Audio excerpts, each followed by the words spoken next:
and gentlemen, good morning. I'm honored to welcome you to the 22nd of the T20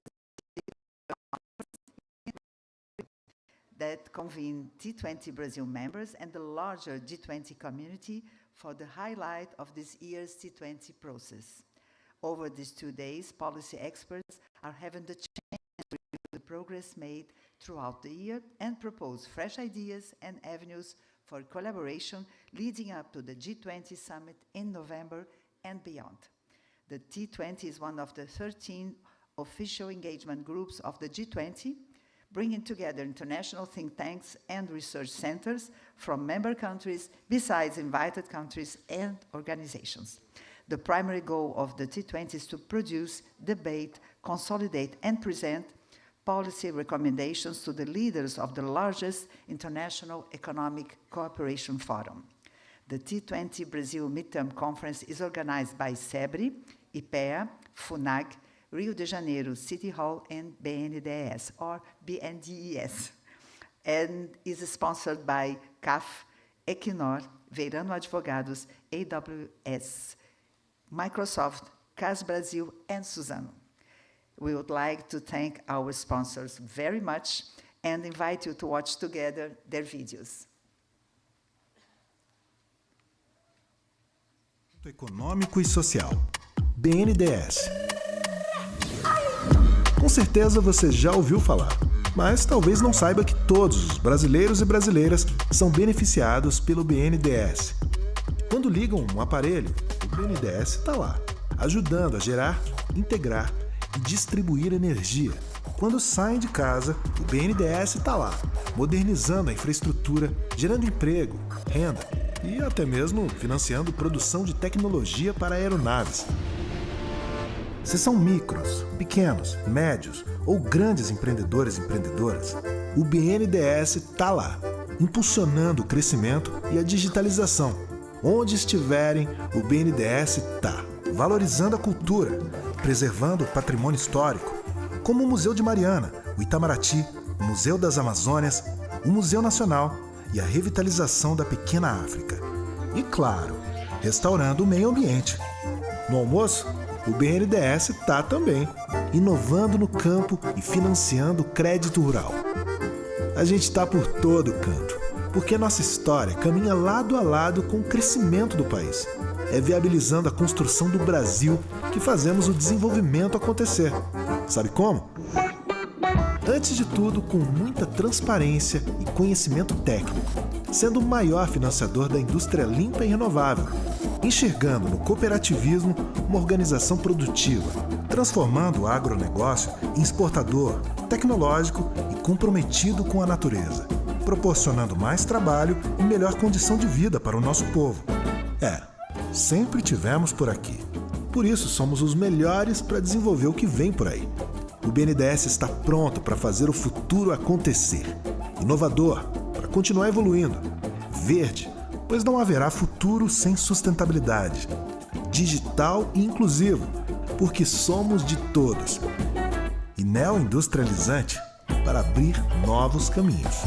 Sim, somos o BNDES do futuro. Mas o nosso propósito continua o mesmo: levar mais desenvolvimento para o país e mais qualidade de vida para cada brasileiro e brasileira.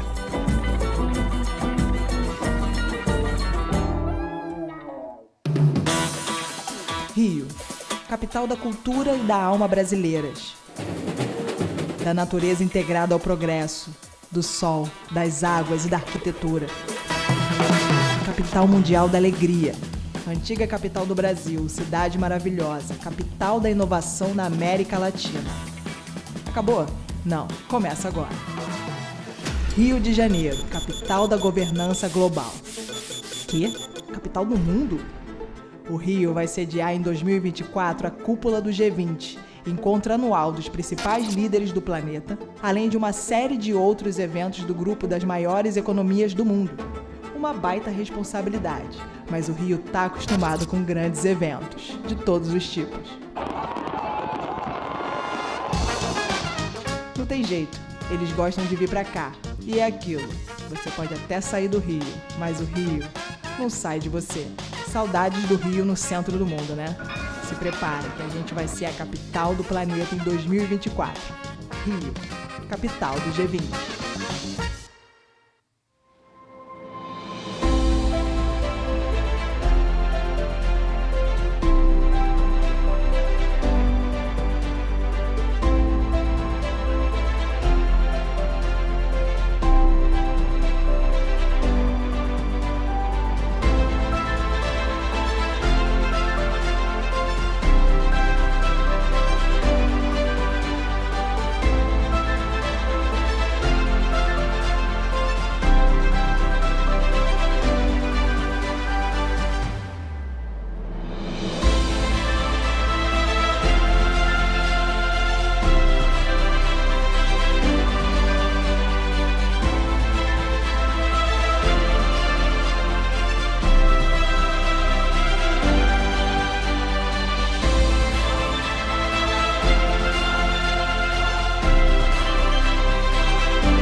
A energia da Equinor está em linha com a mudança, buscando energia mais limpa,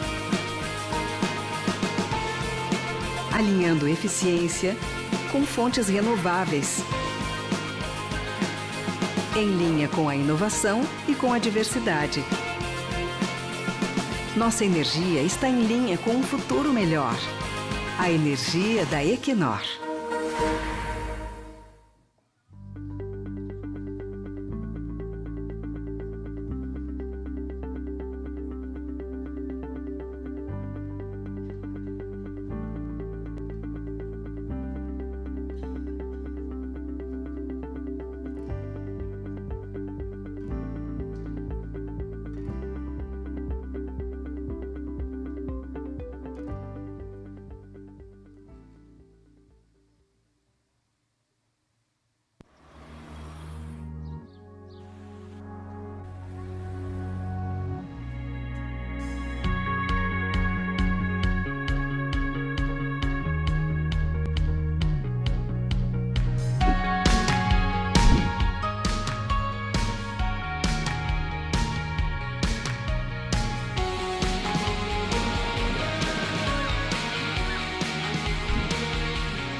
China.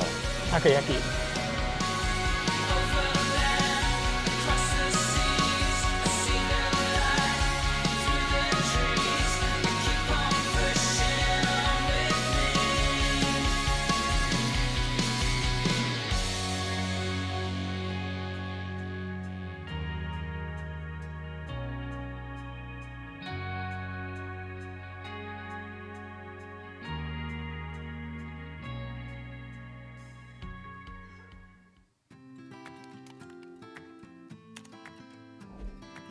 Eu sou o Denis Pieksinski, trabalho como comercial executivo na Microsoft. Durante as minhas demandas eu tinha bastante dificuldade para digitar textos muito extensos, me concentrar numa reunião que tinham muitas pessoas se comunicando, algumas multitarefas, e o Copilot veio para me ajudar dessa forma, facilitando toda a questão da conexão da escrita com a execução das minhas tarefas. Por exemplo, quando a gente está numa reunião muito longa, é muito complicado fazer as anotações e prestar atenção na reunião. Então eu utilizo os resumos de reunião e ainda consigo demandar esse tempo da reunião sem ficar pensando nas tarefas que ficaram pendentes. Quando eu vou fazer uma apresentação, em vez de começar do zero, eu já começo sugerindo para ele de uma forma bem genérica o que eu quero apresentar, como que eu quero apresentar, e aí ele já cria uma apresentação e isso daí facilita muito na vida no dia a dia.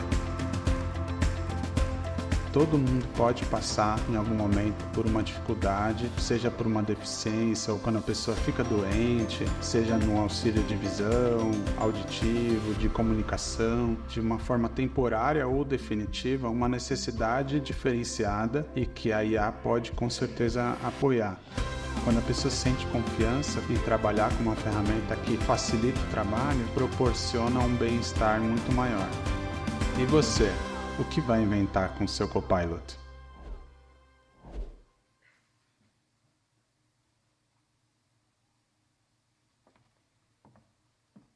Thanks again to our sponsors.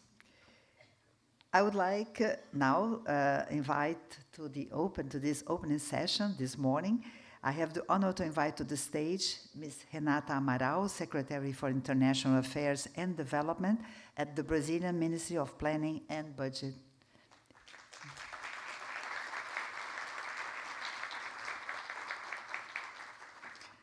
I would like to invite to the stage Ms. Luciana Servo, President at the Institute for Applied Economic Research, IPEA. Thank you.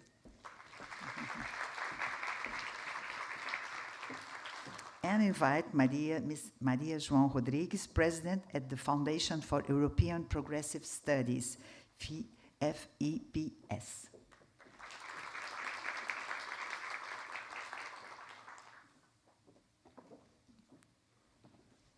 Thank you very much. Welcome, ladies. You can have your seat. Thank you very much. And now, I would like to give the floor to Ms. Luciana Servo for her speech. Thank you very much. You stay here.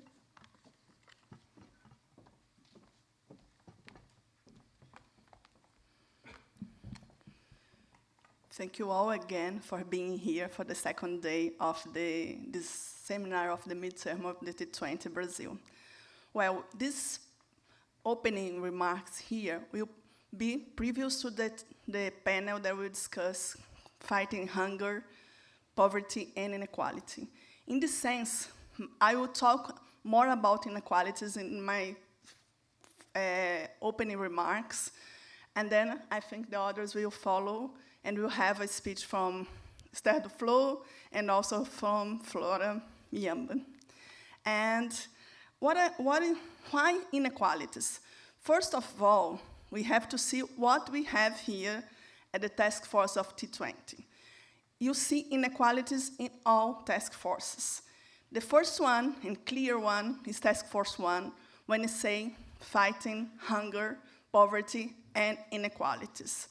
Inequalities in what? Access to health services, access to education, thinking about care economy and its burden for women, thinking about tax burden for all, and also thinking about how we're going to finance all this process of reducing inequalities. We also have this in Task Force 2.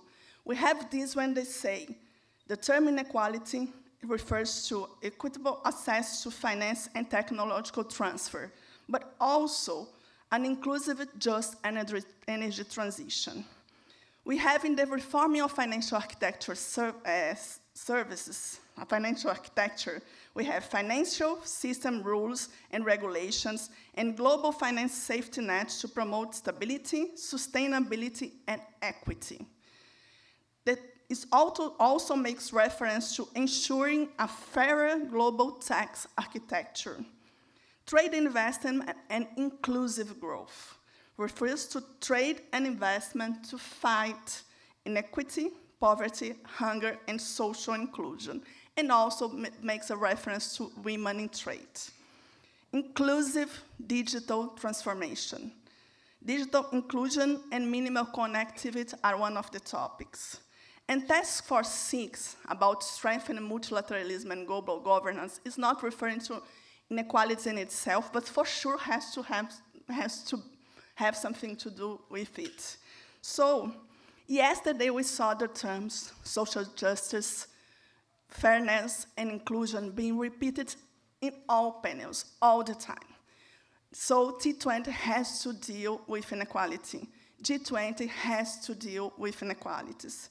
What kind of inequality? Inequality in income, inequality in the labor market, inequality in educational attainment, inequality in access to health services, inequality in access to housing, inequality in access to social security benefits, inequality in access to credit, inequality in representation, political and leadership representation, inequality in access to land as a means of production and of living, and also inequality in wealth. There is a recent working paper from the Inter-American Bank here, Development Bank, that brings from Caraza, De Rosa, and Flores, and published last year, that they said that the wealth-to-income ratio more than double in Brazil, Chile, Mexico, and Uruguay, but they also argue there is upward trend in the world. So that's what we're talking about. We are talking about all these inequalities, but also inequality in wealth. And we have just get out one of the most difficult phases of the world in the pandemic of COVID. It was clear for all of us that access to means of production cannot be concentrated in some countries and cannot be concentrated in some specific place of that countries. We have to make equal access to the means of production to respond to next pandemic and also to respond to all the crises that we are leading with. We have to deal with the fact that the richest appropriate almost of the 50% of the world income. How disrupting can be the process where huge parts of the world population had no access or limited access to basic services. The burden of care is much bigger for women and for some racial and ethnic groups. Is decent work for all? For sure not. We are seeing a world of platformization when the quality of work is not accessible to everybody. We are treating the equal equally. We are treating the unequal unequally. Or we are treating equally the unequal. We're doing this. We are treating equally the unequal. We have women being almost 50% of the world population, and here in Brazil, it's more than 50, it's almost 52% of the population. But there is although there is an increase in educational attainment for women here in Brazil, for example, has better levels of average education and also quality of education. This is not being converted in access to better salaries and better wage and better income for women in the world. So we have also to deal with this. We are looking at our futures. Despite this progress, you also see a huge gap between black and whites. We don't have these figures for the world, but we know that in the world, less than 20% of the world population can be considered white. So how we have so much discrimination, ethical and racial discrimination in the world, and here in Brazil. We have the black men receiving less than half of the wages of white men, and black women even less. So if you look at these figures, we have to say that we are making proposals. We are making proposals for fighting inequality, for inclusive, just energy transition, inclusive growth, inclusive digital transformation, reforming the financial architecture, strengthening multilateralism, and reforming global governance. Are we considering the equal equality or unequal inequality process?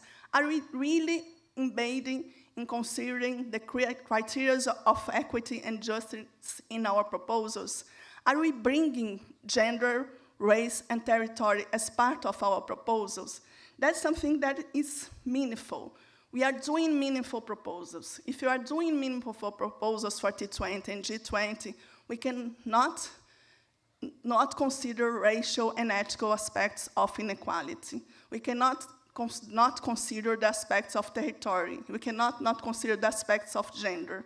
So we have to go beyond what we have done in the last 6 months and consider all the aspects of inequalities and have proposal to it. I call you all for thinking about what are the instruments for tax reform in a just way in reducing inequality in all these aspects. What are the reforms instruments of the financial architecture that will consider all these aspects? Access to credits are necessary to be more inclusive in all these aspects. How digital transformation considered aspects of racial, territory, and Black population and women in this process. So let's work on it. Let's have these next 3 months for work in implementing the recommendations, but bringing inequalities for the center and as a cross-cutting issue in all our proposals. Thank you.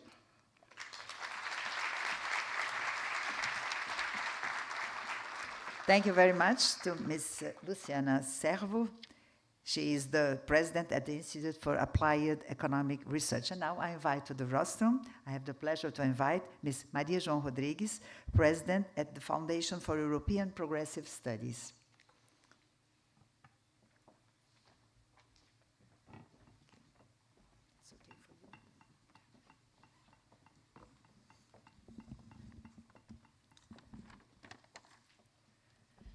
Good morning. This is a great pleasure for me to be in this T20 conference. First of all, I'd like to thank this opportunity to bring you a voice of the European Union, a voice of those who in the European Union, they really care for the world and they want to keep high level of international cooperation. And in fact, they know that global governance needs to be reformed.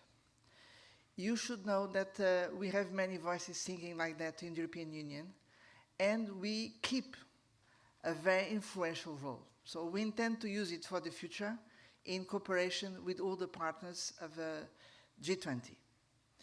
Let me start with a quick assessment of the global picture we are dealing with. We have a very serious situation for the planet and for humankind, for sure. There is a clear gap between global challenges on one hand and global governance on the other hand. We know that the world is now multipolar, and this means that the multilateral system, which was created in the 20th century, is outdated and needs to be deeply reformed. Then we should ask, who should be the driving forces of such a reform? Well, let me be very frank. I don't think that when it comes informal clubs, the G7 can make it. The G20 is much more up to the task because this is much more representative of the world.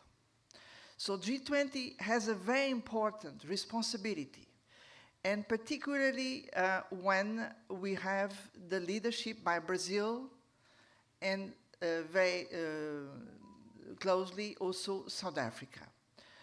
Let me tell you that there is a plan to reform global governance and to update multilateral system. The plan is underway with many difficulties, but has a particular moment this year in September in New York with the Summit of the Future, and next year with 2 summits on social development and financing for development. I really believe that G20 is the most important forum to give the leadership for all this process. So let me come with something more concrete, building on our discussions in the T20 and the G20 in general. SDGs agenda. SDGs agenda remains the official agenda of the United States and is recognized by all countries in the world. This remains very important because we have the poison created by conflicts of the 20th century, which are still there, but we need to ask if a country really wants to implement SDGs agenda, particularly if we are speaking about a developing country, is this possible? Well, this is extremely difficult. We know this. And this is difficult for the reason Luciana just referred. We have a world with many inequalities. And inequalities inside each country, many times they reflect inequalities between countries. So in fact, behind this, we have a global order which is unbalanced, and we need to rebalance somehow. That's why we believe that the moment has come for what we call a new global deal to rebalance the world. And let me just point some of the key priorities for these. And I'm so pleased to see that they were completely confirmed by the task forces of the T20. The first one, when it comes climate emergency, yes, we do have climate emergency, but don't make a mistake. It's really impossible to address this properly if we don't address at the same time the problem of poverty, hunger, and social inequality. The two things, they need to be together. And this means that in many cases, we need to have a stronger international cooperation to support developing countries to industrialize themselves, but with a green approach, creating better jobs, lifting living conditions with a new approach. But this means a lot of international cooperation. Then we have, second important point, is the digital transformation and the technological issue as a whole. We know that there are many bottlenecks when it comes technological transfer. What we really need is co-creation in technology, and this is particularly important when we are moving to a new technological age driven by the digital revolution. This is the biggest revolution in our lives. This is changing everything. We know this. And the problem is, for the time being, we don't have a global governance for the digital transformation. This is a missing piece of the multilateral system. So we have a big force coming from all of us, our data. Building on our data, we can invent new algorithms to provide better solutions for all development problems, but this deserves a stronger and democratic global governance framework. So we need to build it together. And then we have a very important bottleneck, which is the financial. And on the financial, we start with the fiscal space at national level, where, yes, there is something wrong there, because a country which is trying to implement SDGs should be supported to implement SDGs, should not be blocked to implement them. So this should be corrected. And then we need to complement the budgetary effort of each country with a big global investment plan, which should mobilize private finance, public finance. The role of MDBs were clearly underlined. We know that this is something which will be a crucial priority for the Brazilian president of G20. But beyond it, we have sometimes situations of shocks, emergencies. And definitely we need to use powerful tools such as special drawing rights in IMF to support those who are more in need. So this should be a clear reform of the IMF approach, and that's why we will need to reform the financial architecture. Last point I'd like to underline is about taxation, because in the end, a lot depends on taxation. And right now, we are discussing how to build a global framework for taxation to make sure that tax resources are channeled in the right direction. So, look, I'm so pleased to see that all these ideas were in a book we are about to launch here today, New Global Deal, coming from European side. But this is something we'd like to give as an input for our work, and something I'm so pleased to see that is completely confirmed by the conclusions of our task forces in T20. So let me conclude just with a wish. Building on our collective experience during the pandemic, so such a painful experience, where we learn ourselves that nobody is safe until everybody is safe. As a paraphrase of this, I would like to say, we need to understand that nobody is developed until everybody is developed. So this is my wish. Thank you very much.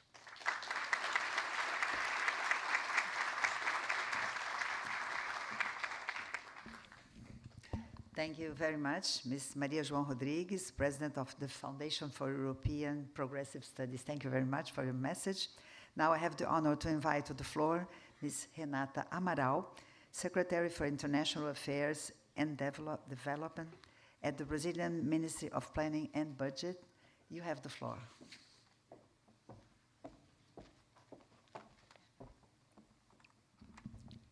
Bom dia, morning.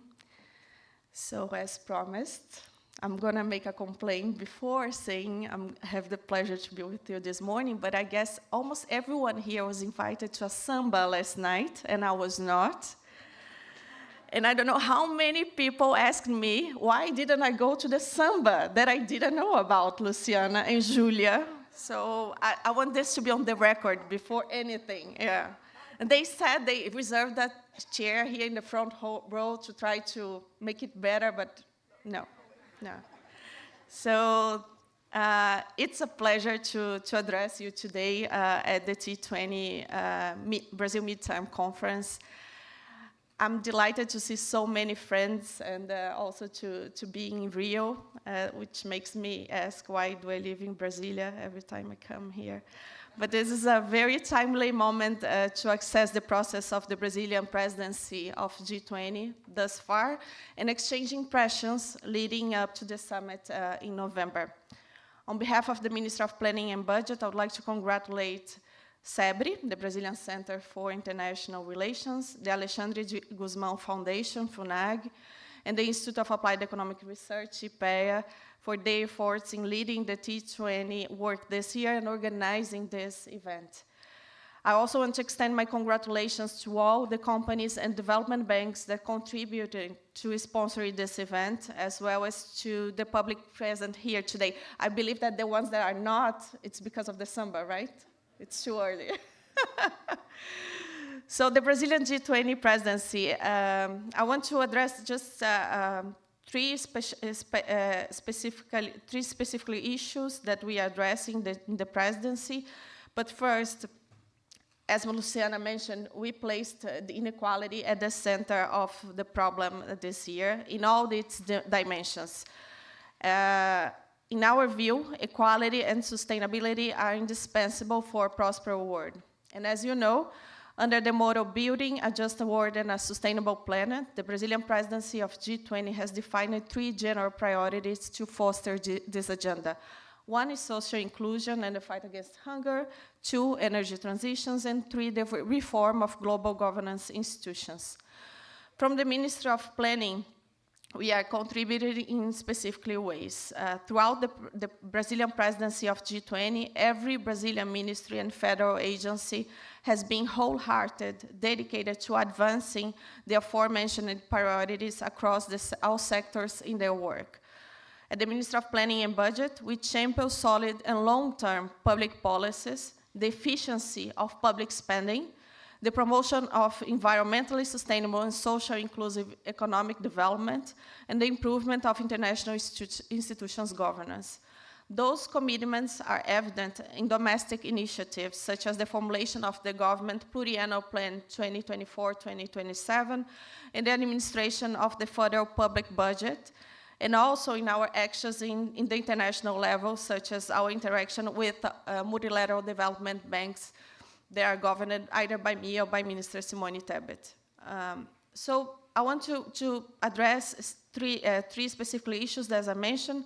The first one is the reduction of inequalities, as Luciana already mentioned, by adopting the 2030 Agenda for Sustainable Development and the Sustainable Development Goals. The international community recognized the need to promote economic growth, environmental protection, and social inclusion simultaneously as the only way to build a better future for incoming generations. Unfortunately, the current series of crises and challenges are setting us back in years of progress on the SDGs, resulting in the largest increase of extreme poverty in recent times. After decades of lifting people out of extreme poverty, since the pandemic of COVID-19, around 70 million people fell under the extreme poverty line. Around 10% of world population currently face hunger and 2.5 billion face moderate or severe food insecurity. Even though we are in the road to recovery, having recently reached the pre-pandemic levels of extreme poverty worldwide, recovery has been uneven.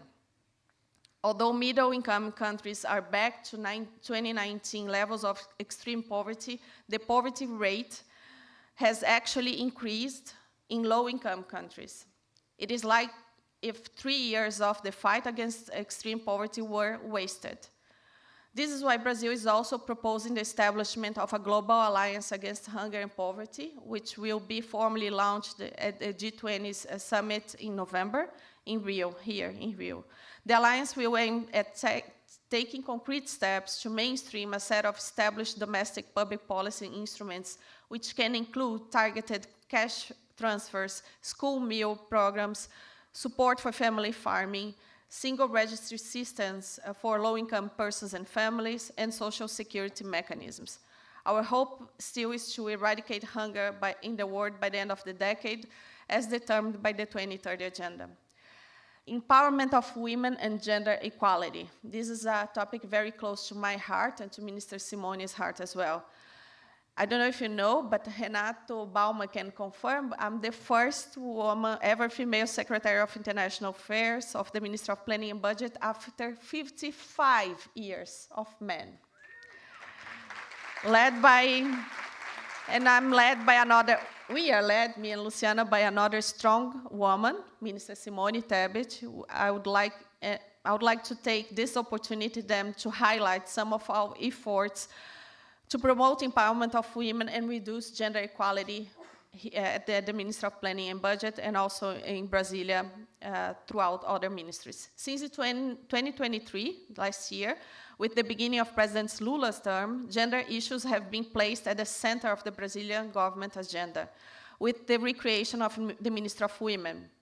The topic was also included among the 5 big cross-sectorial agendas to guide the government's midterm development plan, the PPA 2024-2027, along with children and teenagers, racial equality, indigenous people, and environment.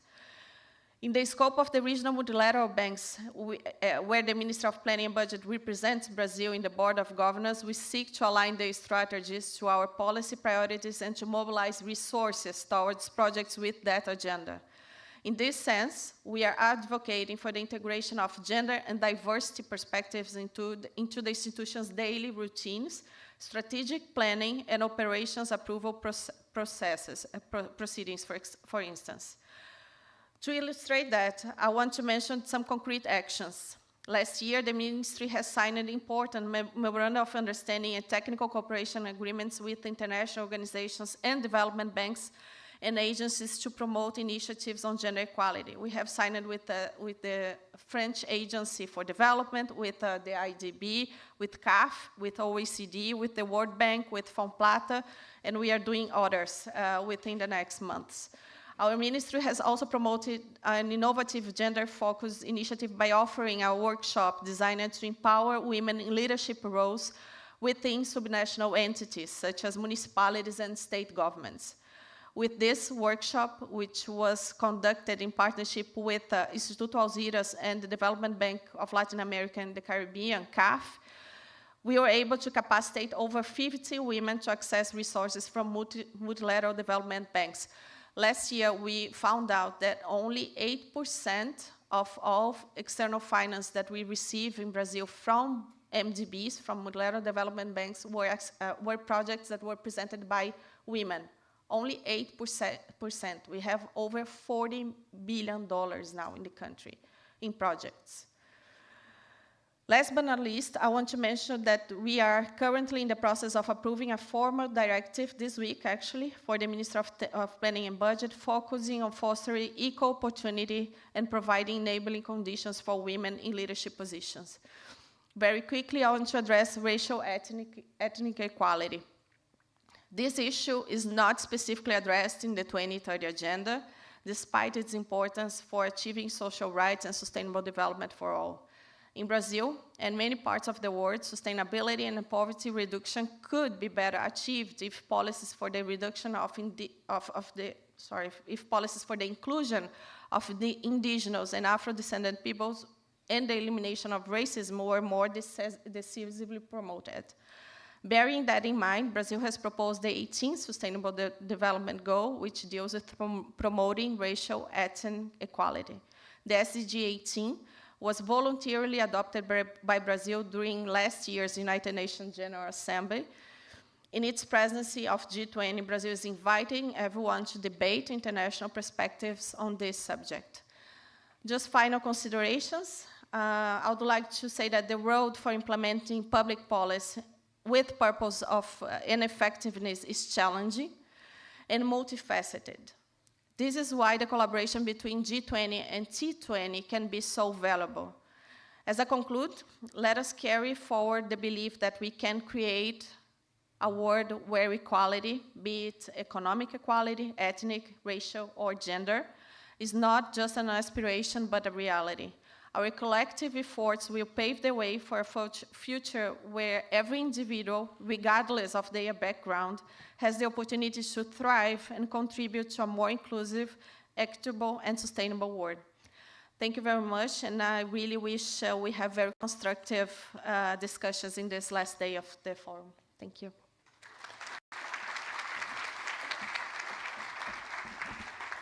We thank you very much. Thank you, Maria João Rodrigues, Luciana Servo, and Renata Amaral. Thank you very much for your propositions, for your important messages. And now, please, the photo of your opening session here in the middle of the stage. Thank you.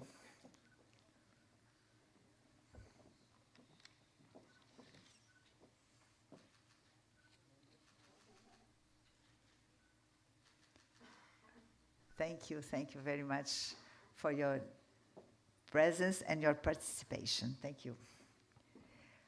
Our next speaker is Ms. Esther Duflo. She's a professor at Massachusetts Institute of Technology, co-founder and co-director at Abdul Latif Jamil Poverty Action Lab, and chair in poverty and public policy at Collège de France. I invite you so to watch her lecture in this video now. Brazil has the leadership of the G20 this year, and it has really taken this responsibility to a new level. In fact, I think it has expressed historical leadership in the leading of the G20 by putting the needs of the poorest citizen at the heart of its presidency. This has the possibility not only to change the focus of the G20 from problems mostly of high-income economy, but also to, for the first time, I think, to give real leadership to a country that is not one of the richest countries in the world, and new voices to these millions of people who live in middle-income countries. President Lula has put poverty and hunger as one of the central topics of this year's G20. And in fact, the hope is that the establishment of a task force against poverty and hunger will make sure that this focus will remain in years to come. Why is it necessary? Well, there have been tremendous amount of progress against extreme poverty in the last 30 years or so. The number of extremely poor people has diminished rapidly all over the world, but still, there are still 700 million people plus who live with less than $2.15 a day, which is the threshold for extreme poverty. And of those, about half, 400 million or so, live in extreme poverty and are at risk of hunger. In addition, 20 million people today are either living on the brink of famine or are already experiencing famine. They are at the biggest risk threshold, emergency or crisis level of the IPC classification. And another 300 million people are living in very fragile situations. Hunger is not just having not enough food, it's also sometimes having enough calories but not enough of the micronutrients which make for a full and healthy body, which allows children to learn well in school, to become strong adults and to live to fulfill their lives in the best way possible. Of course, climate change is putting a lot of strain on food systems around the world. Some places that used to be arable are not anymore, for example. The way of growing certain crops has become in direct conflict with the possibility of healthy lives. For example, crops that required a lot of water cannot be grown anymore in the same way, or if it's not today, it will have to change very, very soon. But the most important thing that we need to remember is that hunger is never a fatality. There is enough food to feed everyone in the world. And even with climate change, that will remain true. There is enough food to feed every single individual in the world. So at the end of the day, hunger remains a political failure, and in the starkest way possible, we can say it remains a political choice. It is something we can decide to abolish. So what should we do? Well, first we need to make sure that all the resources that are available today to fight hunger and to fight extreme poverty are used in the most efficient way possible. There are already many resources. Countries are spending large amounts of money on social programs, money that they raise from their own tax revenues. There is also international aid that goes towards these programs. But there are too many initiatives that are either ineffective or that we don't know the effectiveness of. And there are too little of the most effective programs that are developed and that are deployed in the biggest, most effective way. So why is that? Not because we don't know what to do. Of course, there is always a possibility to learn more, but there are a few things that we really know. And in particular, there are two things that we absolutely know. The first thing is that when a family is temporarily very poor, cash transfers is a very effective way to reach the family, to help them out. And there are now countless research, many of which were carried out by researchers affiliated by the network that I run, the G20 Poverty Action Lab, that shows that when people are given this type of social programs, they make very good use of it. If they need food, they buy food. If they have a little bit more space, they improve their house. If they are even more space, they start a business. In particular, we also know that when the poorest people get money, it doesn't lead them to work less or to kind of become lazy, but on the contrary, when the poorest people get money, it gives them enough of mental space to look for other work. And paradoxically, the more you help people, the harder they work and the more money they make for themselves. So the first thing we know, and now there has been a development of cash-based social transfer program, either in response to emergency or in response to temporary situation of poverty around the world. We know these programs are effective. Of course, the biggest example perhaps is Brazil itself, where the Bolsa Familia program led to a huge reduction in poverty in Brazil. The second thing we know is that these households that are living in the most extreme poverty, the 400 million households that are living in the most extreme poverty in the world, they too can get out of this poverty, but they need a little more than just cash transfer. They need a sustained investment in themselves and in their capacity, and they need people to believe and hope that they can succeed. So there is a program that was born in Bangladesh, which was designed by the organization BRAC, which has been now evaluated in 8 countries, including over a very long period of time, which is called a graduation program.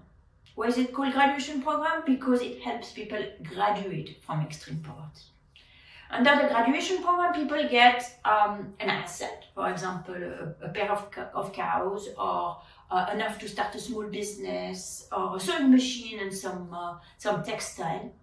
They get help for about 18 months to 2 years in taking care of these assets, and also a stipend to support themselves. And then after 2 years, they're done. And we have been evaluating these programs in several countries using very rigorous randomized control trials. And from countries to countries, we find the same thing. This program is effective it is cost effective. That is, even though it is expensive, the amount of money that people make over the next several years is much larger than the original expenditure. And we have now followed some of these families in India for over 15 years and found that the impact are very durable and people are really able to durably exit from extreme poverty.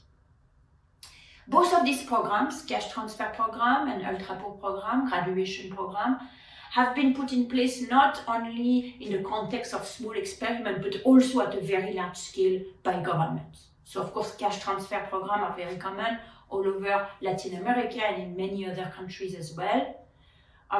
The graduation program is now, has been rolled out, for example, in India, in the state of Bihar, where 200,000 families, 1 million people have been reached via government channel using the graduation program. So these are programs that not only have been proven to be effective, but also have been proven that they can be done at scale. So these are just two examples of things we know work, can be done at scale, and are extraordinarily effective at fighting poverty and hunger. So the first thing we need to be doing is expanding those effective programs. The second thing we need to be doing is continuing to find new effective programs to fight poverty, in particular in a context that is changing because of climate change. The world is changing, the program will need to be changing, the program will need to be constantly adapting. So we need to continue doing research. And this research must be informed by the life that people experience, by the researchers at the local level.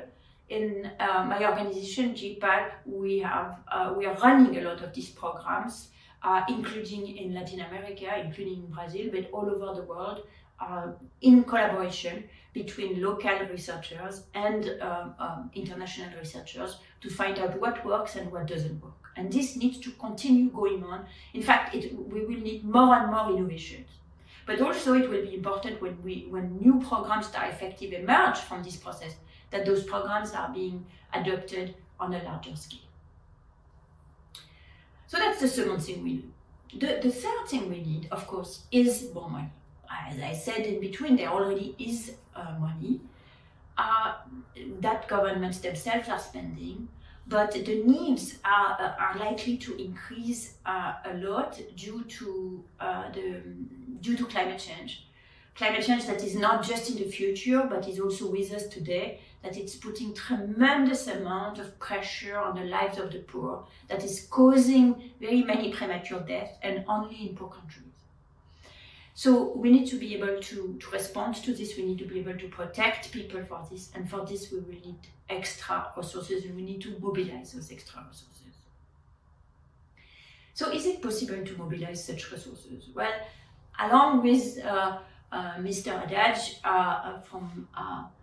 from Brazil, a movement has been launched in this G20 to think about how international taxation in a coordinated way can be mobilized to mobilize resources which are currently not tapped. One option is to tax the richest billionaires around the world.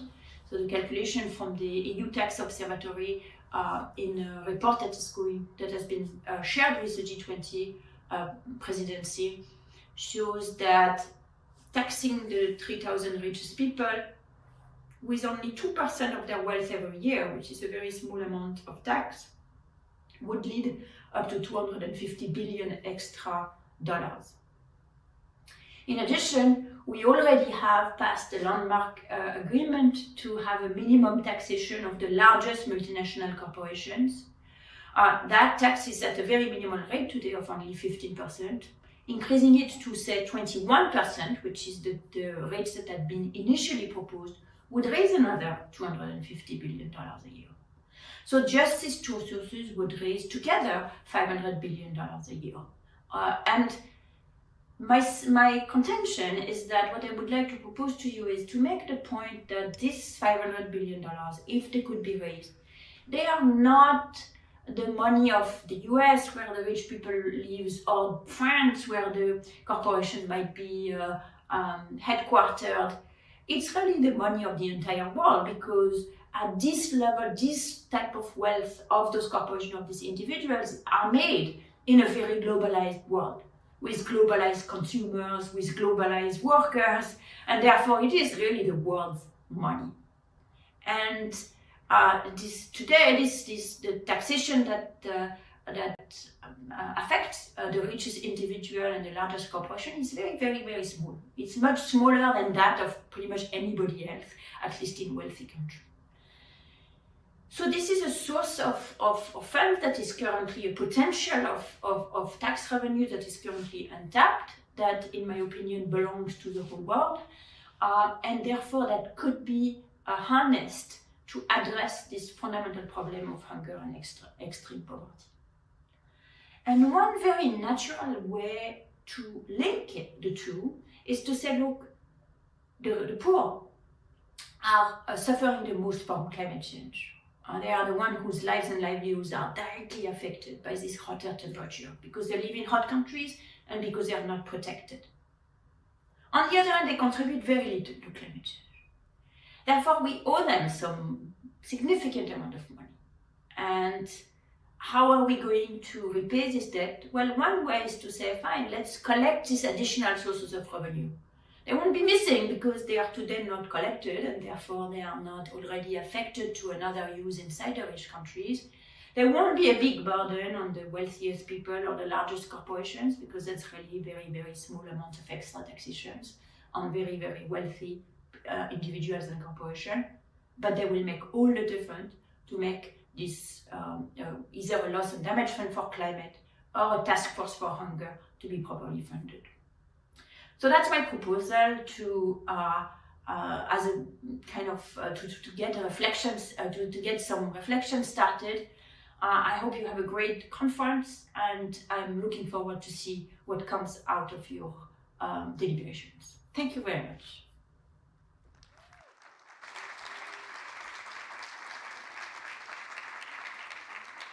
We also thank Professor Esther Duflo for her lecture.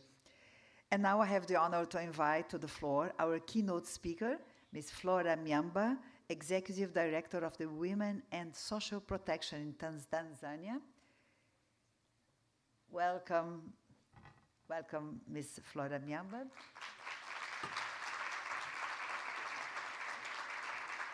Thank you very much. I give you the floor. We'll speak from the... Yeah, okay, it's yours. You have really, literally the floor. Thank you.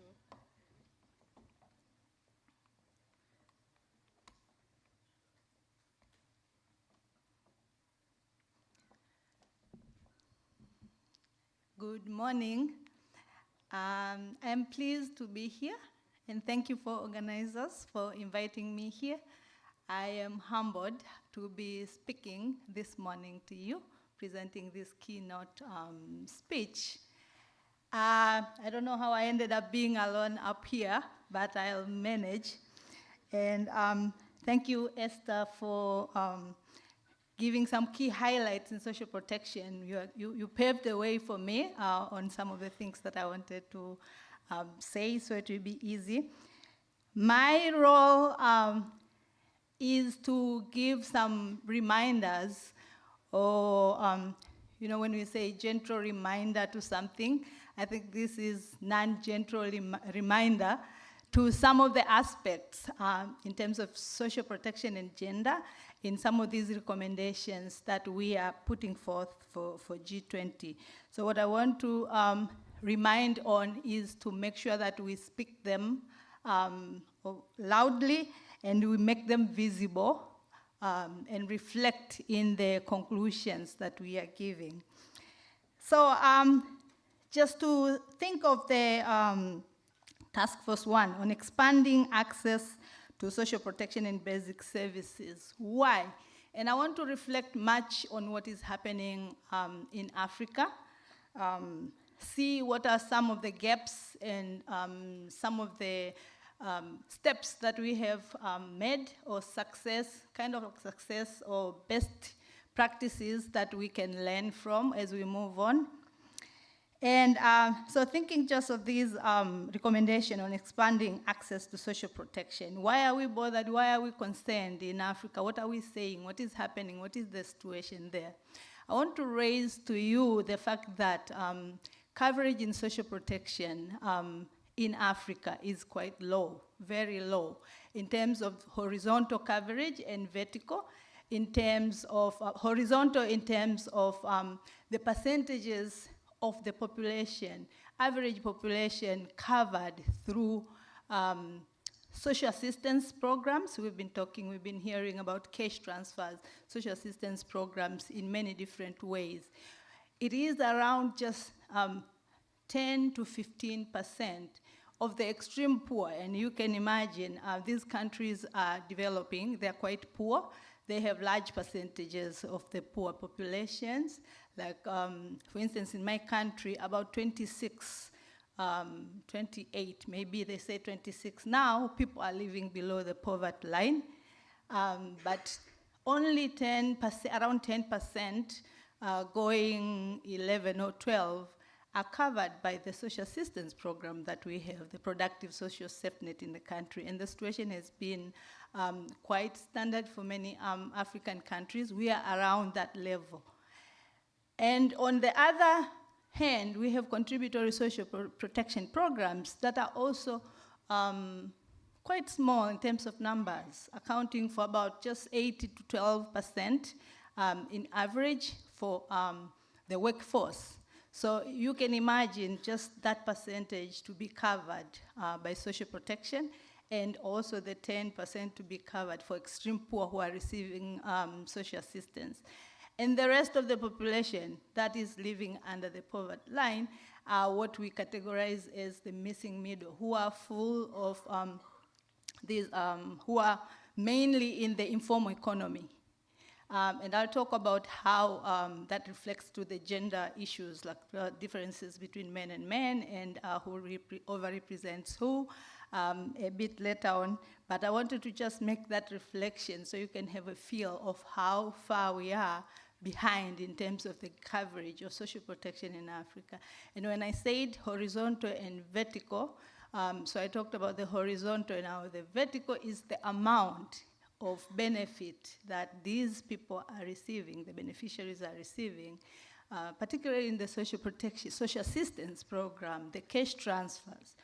Yes, some countries are doing much better than others, but again, it's quite small amount. Like in my country, the productive social safety net, they are receiving a household around $10, I would say, per month, and they're expected to use that cash, but also produce, make some savings towards generating some livelihoods and income generation activities for graduation, as Esther has discussed here.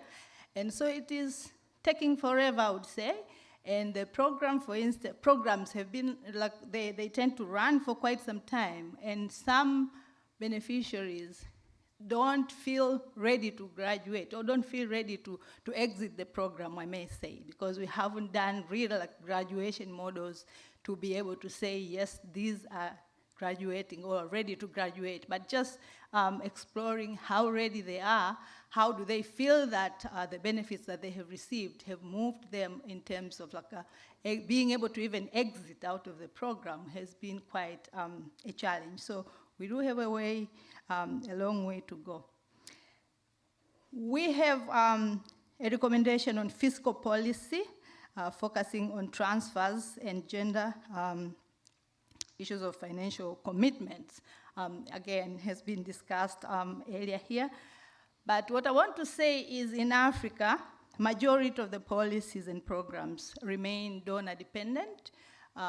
We have had some limited or unwillingness for governments to commit resources. Yes, they have competing priorities. They have competing needs, like there's more needs than the financial resources that are there. Unfortunately, very rare, I would say, countries commit to sustainably allocating financial resources for social protection. But we do have some examples of countries that have done their best or have made some attempts. In terms of the policy, enabling policies and regulations, it all comes from the policy. To me, my understanding, you have to have a policy choice. You make some policy choices, then you make some fiscal decisions on what you already have in the policy. Now, some countries, including Malawi, South Africa, Kenya, Zambia, Namibia, at some point have made some good progress in terms of enabling policies or making it easy, or at least making some improvements in terms of social protection. We have a big list of countries that have not or have not been able to develop social protection policies. My country being one, we just it was just approved this year or earlier this year. For a long time, we haven't had one, and you can imagine we have been running these programs, and we ran into a risk where a president could come and just say, I don't want this program, because you don't have it in the policy. You don't have a way to move on with that. We have some other countries. It was great to hear about the option to tax rich people. But for Africa, we have some countries that have decided or have made some tough choices to say, we want to raise some national-based financial resources, and this has been including taxing some harmful behaviors. We have South Africa, for instance, Botswana, Zambia, who had set some resources to say these will be set for financing social protection. We have some others that taxed harmful behaviors. I don't know if it's harmful, but those behaviors like smoking, alcohol, and all that, felt like, okay, we are going to increase taxes on these and then direct that resources to social protection. Some initiatives also have happened towards saying, okay, we are behind in terms of social protection. What can we do as countries in the continent in Africa? Yesterday there was a discussion that said, if you don't know, you cannot prosecute what you don't know. So we thought maybe these government leaders do not have that much understanding in terms of the importance of social protection, particularly for quite long we had social security, more like social security than this concept of comprehensive social protection policies. So social protection became like a new phenomena which was not understood. And so the African Union said, we need to capacitate our African leaders. We need to formulate a training module that will be developed by Africans and then delivered to the African leaders at different levels, policymakers, technical people, up to local government. And so Transform is the name of this African Union-owned module. Is a training on social protection flows. And I happen to be one of the master trainers, where we have moved into different countries to train political decision makers, technical leaders. But unfortunately, financing becomes, again, an issue, because the running and the delivery of some of these sessions have been financed by UNICEF, ILO. So once they don't have that priority on the agenda, then you are missing it. And so we haven't delivered enough. We have had some good number of countries that have benefited. We haven't evaluated to see how they have done after those trainings, but at least there is this package, which is really good and really rich and has been updated with time. And so we go back again to the financing to enable application and delivery of social protection skills to these government leaders who can make such good decisions physically and for policy. There is this recommendation on fighting gender discrimination and inequality has been said already in sessions this morning. I was pleased to hear that there is this big decisions, like political policy decisions and agreements that are making a big move here in Brazil, which is something we would wish to have in African countries, because we are running some of these social protection programs, for instance, but they are quite gender blind in the sense that the belief is these are poverty alleviation programs. So it's not automatic in thinking of how men and women can benefit differently or face different risks and vulnerabilities differently, to the point where we want to have these programs gender responsive. However, there have been some steps. Much as there is this limitation, there have been some steps in some countries where they have developed, they have put this lens, or have made some progress in making sure that social protection programs have a gender lens. They have developed gender strategies. They have developed sub-components of programs to ensure that there is addressing of gender. I'll give a few examples. Ghana, for instance, they have this LEAP program for social protection. It has a good focus on women. Ethiopia, the Productive Safety Net program. Tanzania, I put that last purposely so I can say a bit more, because I've been involved and I've been part of that. So what happened is our national social assistance program, Productive Social Safety Net, at some point we conducted an assessment to see how much mainstreaming of gender is going on in the program.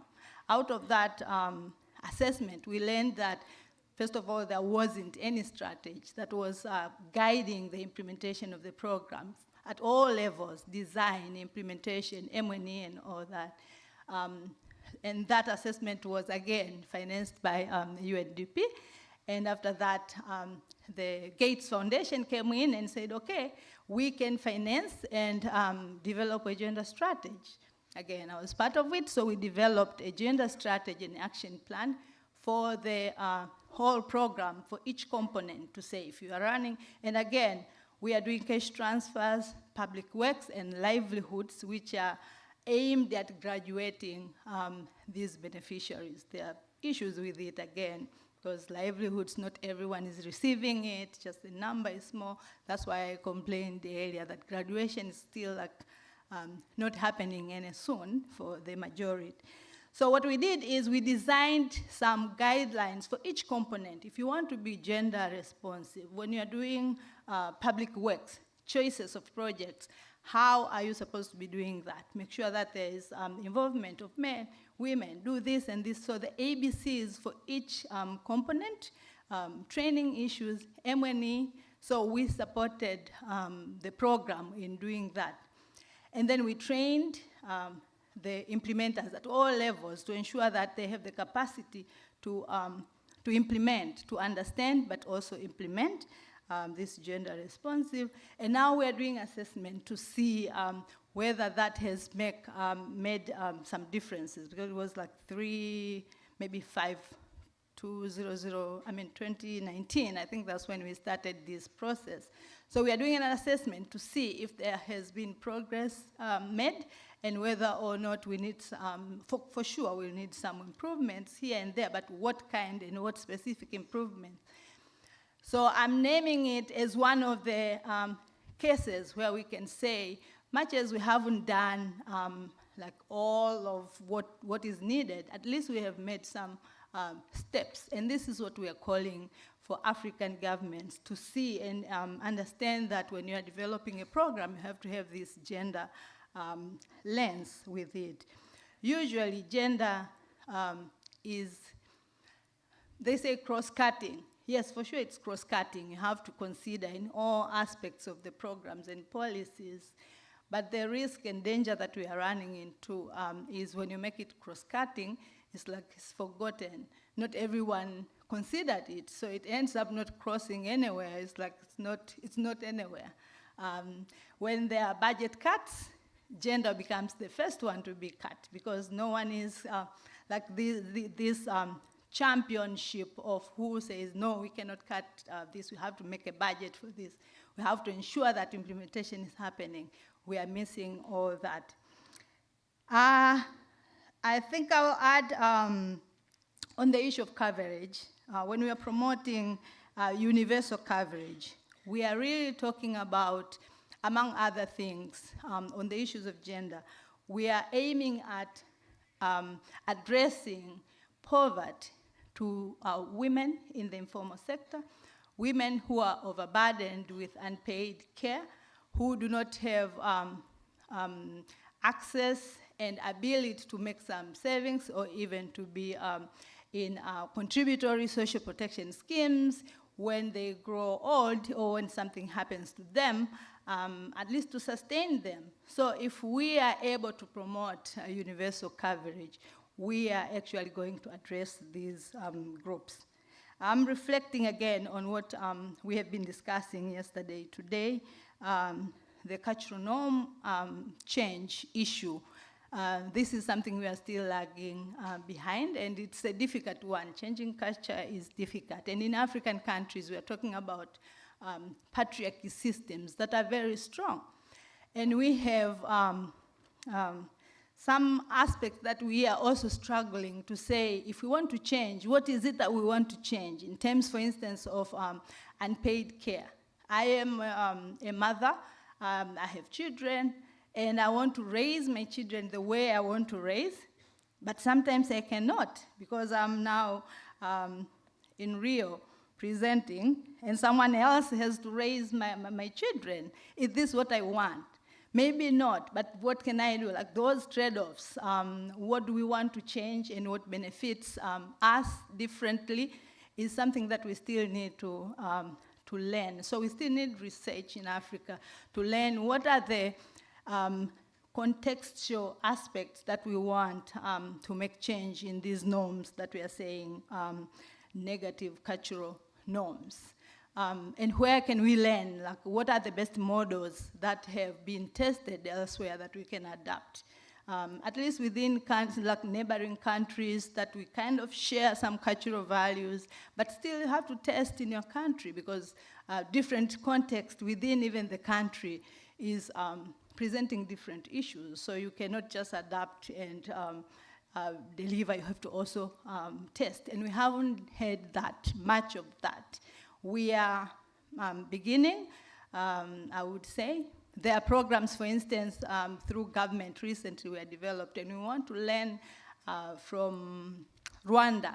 They have this norm change that engages men and women at the same time. They call it Bandebereho model, if you have heard, or the Sasa model for Uganda that had been tested. Unfortunately, we couldn't adapt that in our country, but we are preferring this Rwanda one to be able to use. So let's hope it works. So we are at that stage where we are trying to explore what is real that we want, what is real that will work at different contexts in our countries. So that is not done yet.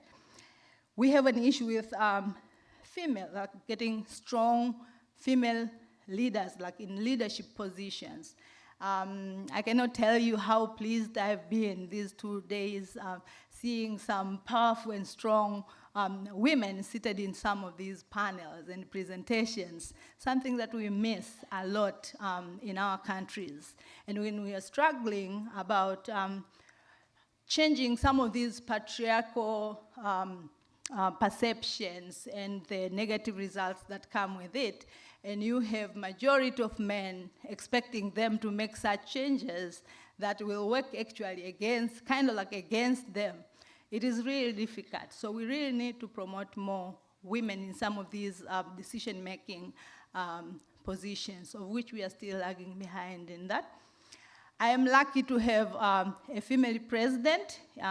If you know, Tanzania has a female president. And we do see, I do see as a researcher, as an expert in gender, she has made some good decisions in terms of addressing gender-based barriers. For instance, the clean energy we were talking about yesterday, she's promoting much issues of unpaid care through this Generation Equality Forum program that is a global. She adapted that on the area of economic justice and rights. And so at least she has been forefront in making sure some of these initiatives have been adapted and they're making change in addressing women's issues. As I finish, just reflecting on some of the discussions we were having yesterday, for instance, the aspect on increasing debt and the interest rates that comes with it. We were discussing here, or we are discussing globally and how those can reflect in the countries. But I wanted to speak on the aspects of women in the poor quantiles levels in the countries. There is, like the effects trickle down, and these women face big burdens with the debts at their levels. So we are thinking about these global national levels in terms of the debts that the countries have, but that goes down to these women because they are very much overburdened with loans.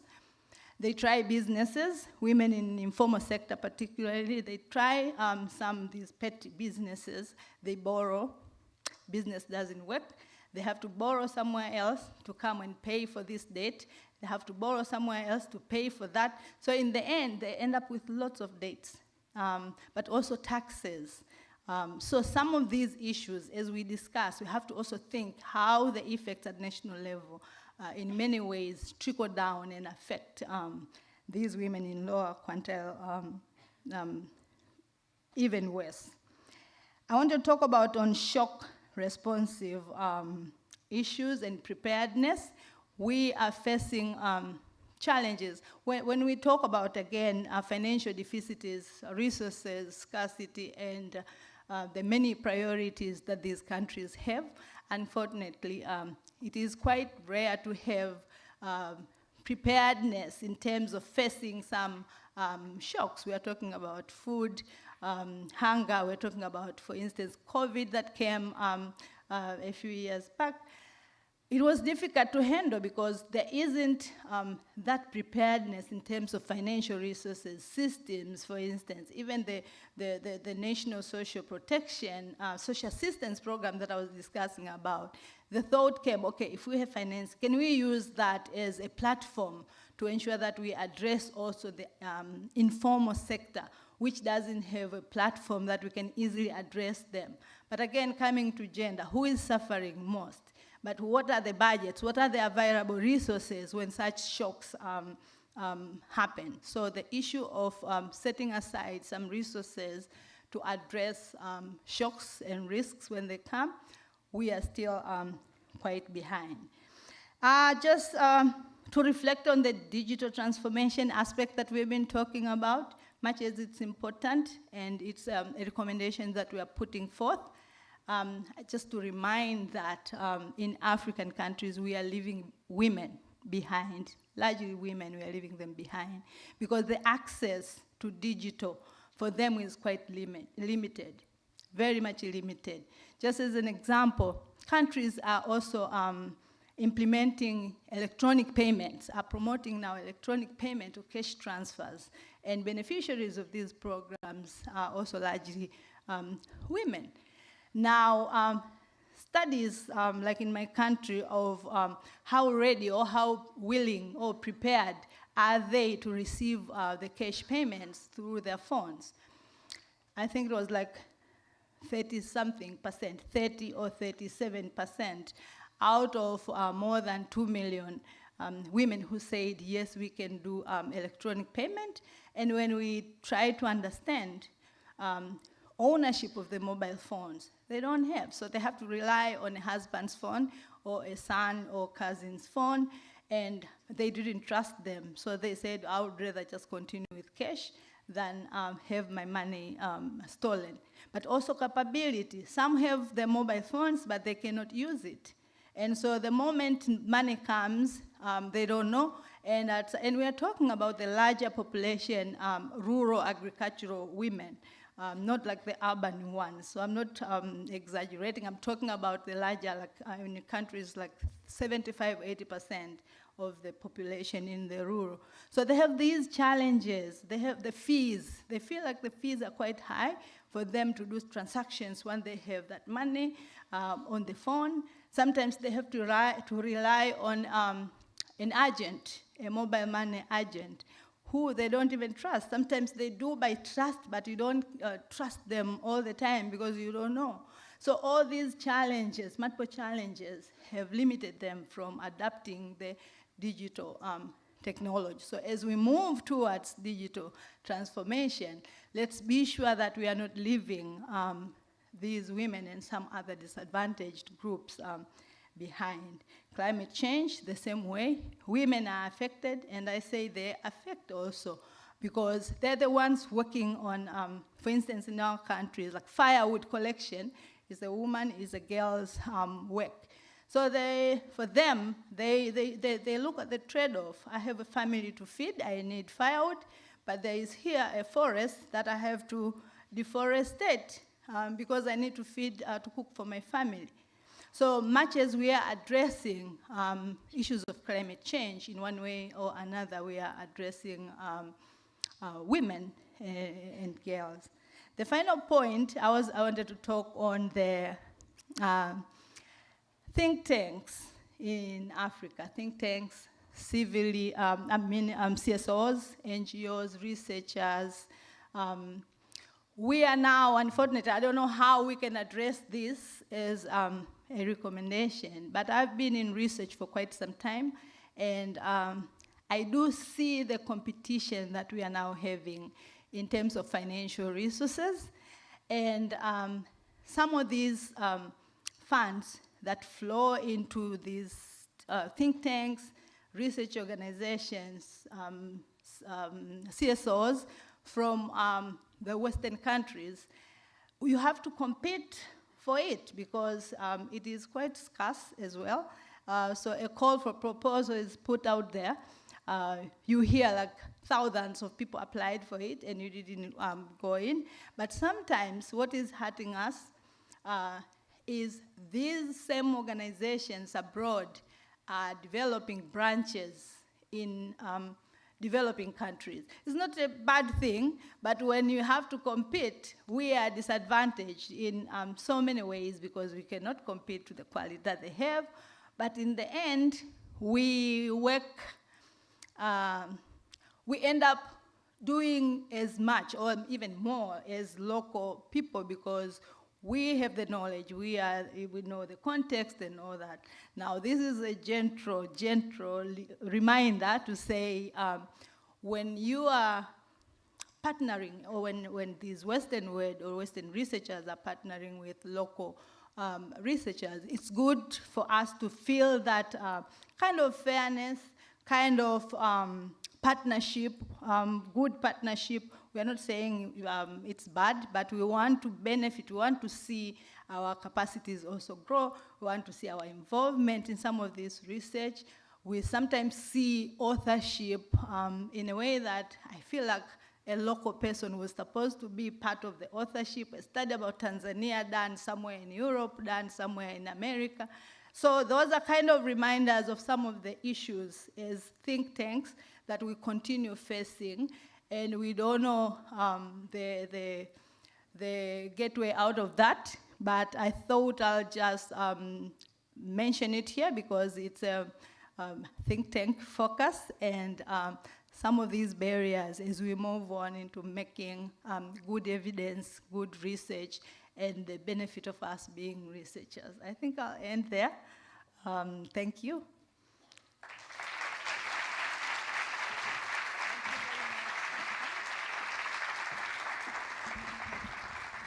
Thank you very much, Ms. Flora Miamba, for your message, or your important message, and especially for your action and your work in Tanzania. Thank you very much.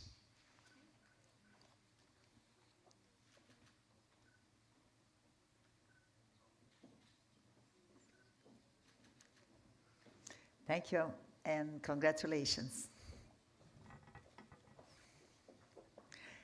Now, starting panel 6, Fighting Poverty, Hunger and Inequality, we would like, I have the honor to invite to the stage the moderator, Ana Costa, Deputy Director in Social Environmental Division of the Brazilian Development Bank, BNDES.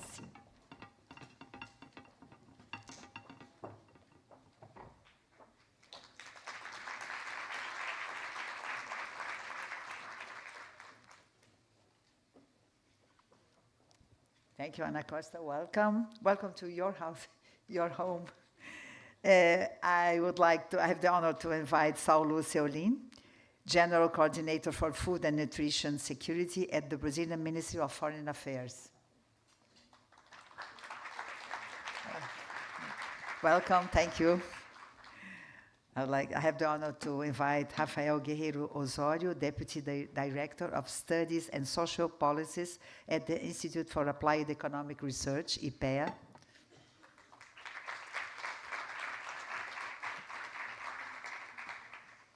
And I also have the honor to invite Ms. Gala Diaz-Lango, Executive Director at the CPEC, the Center for the Implementation of Public Policies to Promote Equity and Growth.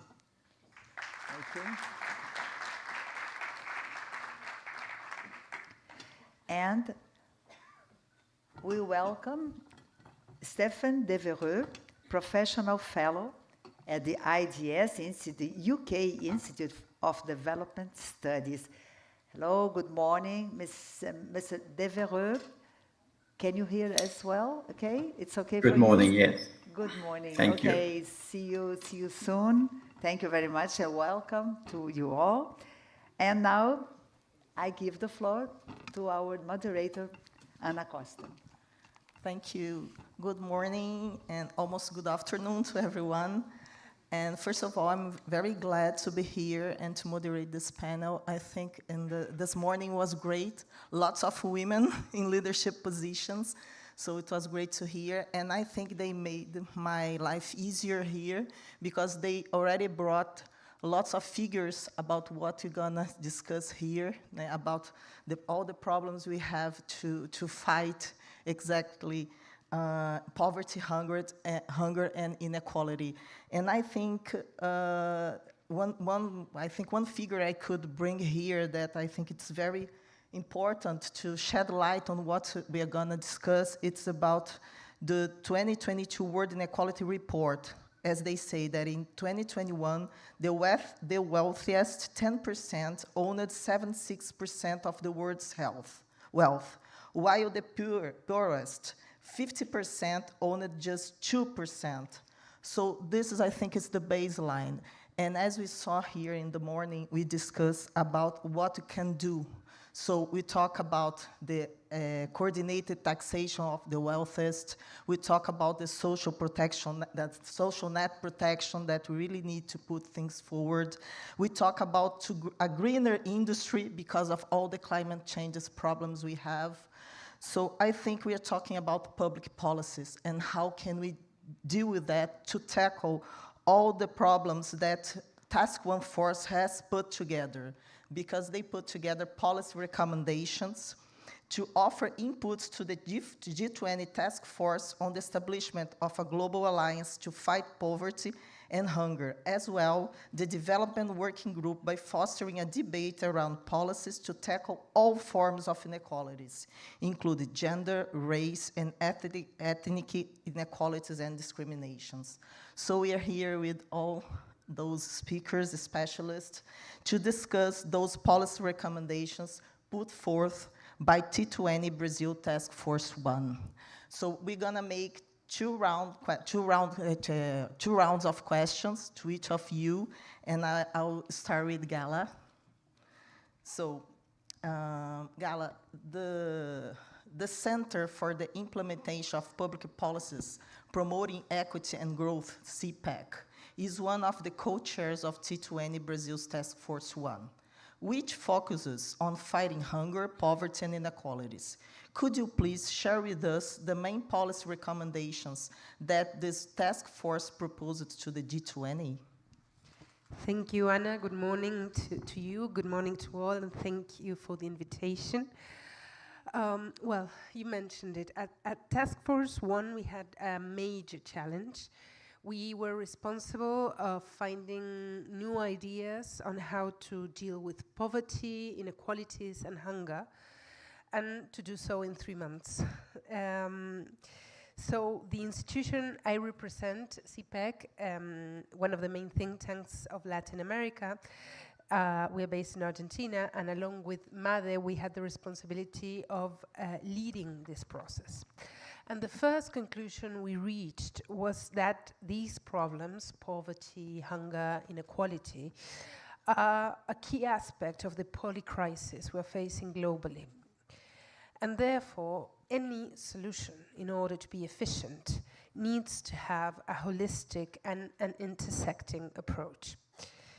That is why at Task Force 1, we covered a very broad series of topics that are intertwined and that potentiate the effects such as entrenched racism, health inequalities, gender inequalities.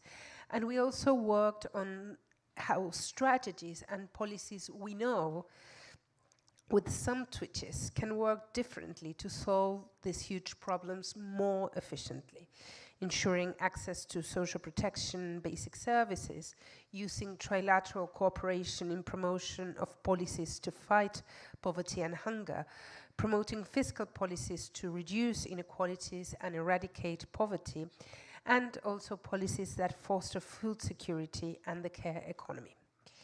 We arrived to the following 5 recommendations that synthesize the ideas posed in the 80 policy briefs that were accepted in Task Force 1. First, we need to understand that hunger and poverty are global problems, and that they are global problems also facing a setback. 4 years ago, it was more likely to attain SDG 2, the eradication of hunger, than it is today. That is why our first recommendation is to strengthen multilateral cooperation through the Global Alliance Against Hunger and Poverty. Secondly, social protection systems were efficient in reducing poverty, which has heard it from Professor Duflo in the past, but they are facing problems in adapting to new realities. To be efficient, we need social protection systems to be integral, to articulate social protection with education, with health services and social services, with special attention to public care services and policies, and converge with transition goals and climate conservancy. This is an ambitious goal, but a possible one. That is why a second recommendation is to bolster social protection systems to tackle inequality, poverty, and climate change. Thirdly, to solve the problems we are facing, a crucial tool is fiscal policy. Tax systems can help in reducing inequalities and poverty, but nowadays we are witnessing how many actually widen inequalities and increase poverty. To reverse the situation, we present many of the innovative solutions that the briefs pose, such as creating a global wealth tax. This is why a third recommendation is to employ progressive fiscal policy to fight against poverty, inequality, and social exclusion. In fourth place, the pandemic has shown us very clearly that we have little if we risk our health. We need to tackle socioeconomic gaps that persist in the access to healthcare. There is a very relevant role of the G20 in improving technological cooperation, addressing digital exclusion, and ensuring pandemic prevention, preparedness, and response everywhere. To finalize, we can't change what we don't see, and we don't see what we don't measure. The G20 can articulate a global effort to compile and publicize relevant and disaggregated data that can help track global inequalities. Having this data available is the only possible way to inform policies able to tackle inequalities in wealth, income, gender, racial, ethnic, and others. This is why our fifth recommendation is to support a global initiative on data generation to allow qualification and quantification of systemic inequalities. Thank you. Thank you, Gala. Now, let's go forth to Rafael. Rafael, based on your experience as IPEA researcher working on poverty, inequalities, and the monitoring and evaluation of social policies, I think that's what Gala brings to us about data, how to use them. How the T20 and the work of think tanks more generally can improve policies to eradicate poverty, hunger, and inequalities. Okay, thank you. Big responsibility.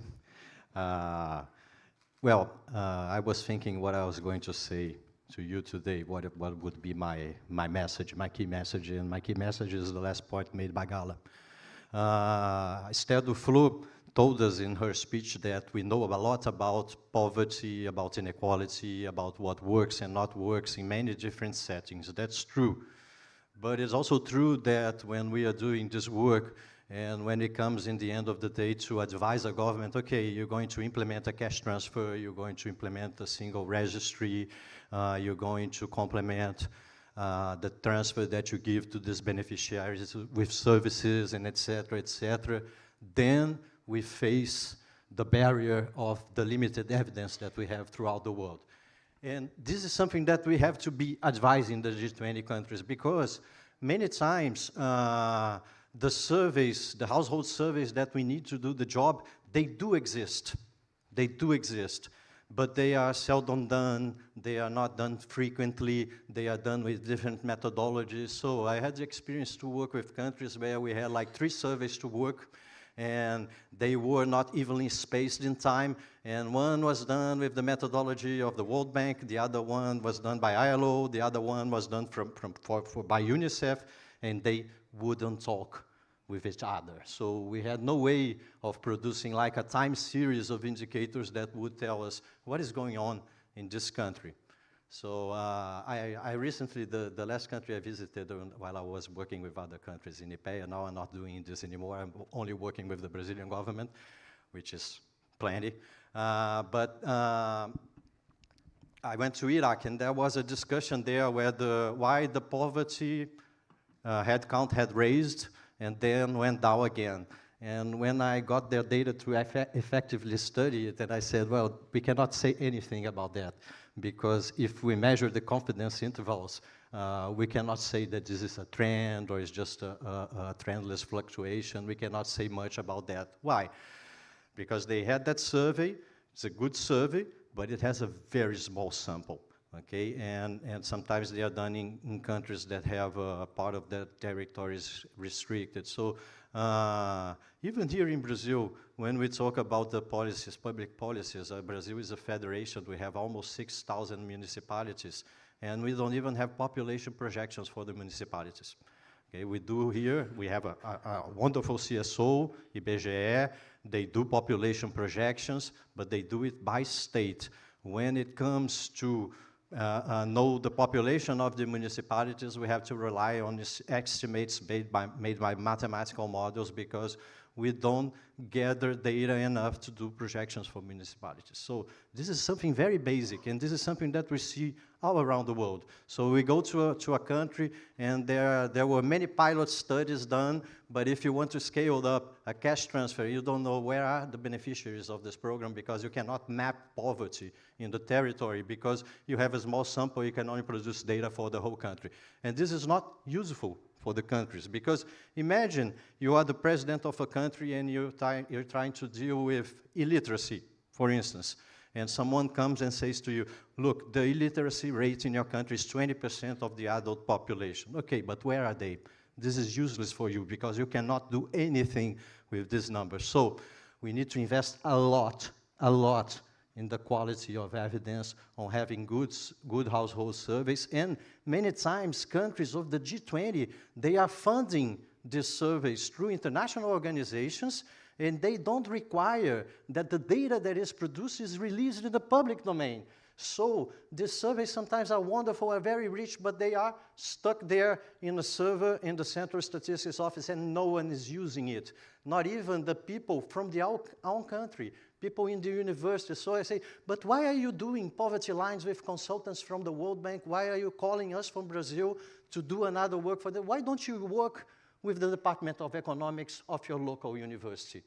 So there is all this issue going on, and these problems are political in the end of the day. So I think as researchers, our advice to the G20 countries should be, look, if we want to make evidence-based policy, we need to have evidence. And this is something that we're still lagging behind in many countries. Thank you.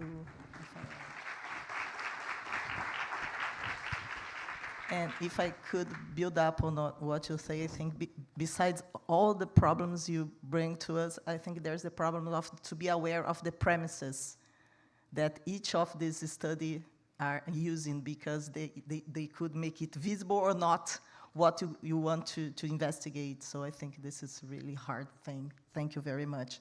Now we can bring Stephen Devereux, our online. Okay, hello, Stephen. Hello, and thank you for the invitation. Well, my first question, Professor Stephen Devereux, as an expert on both social protection and food security and nutrition, how do you see Brazil's proposal to establish a global alliance against hunger and poverty? Can the alliance really build momentum to accelerate progress towards SG1 and SG2? I want to start by just apologizing for not being there. Unfortunately, I couldn't make it there. My remarks draw on two policy briefs that I worked on together with colleagues from the Institute of Development Studies, the Food Equity Center there, and also the World Food Programme.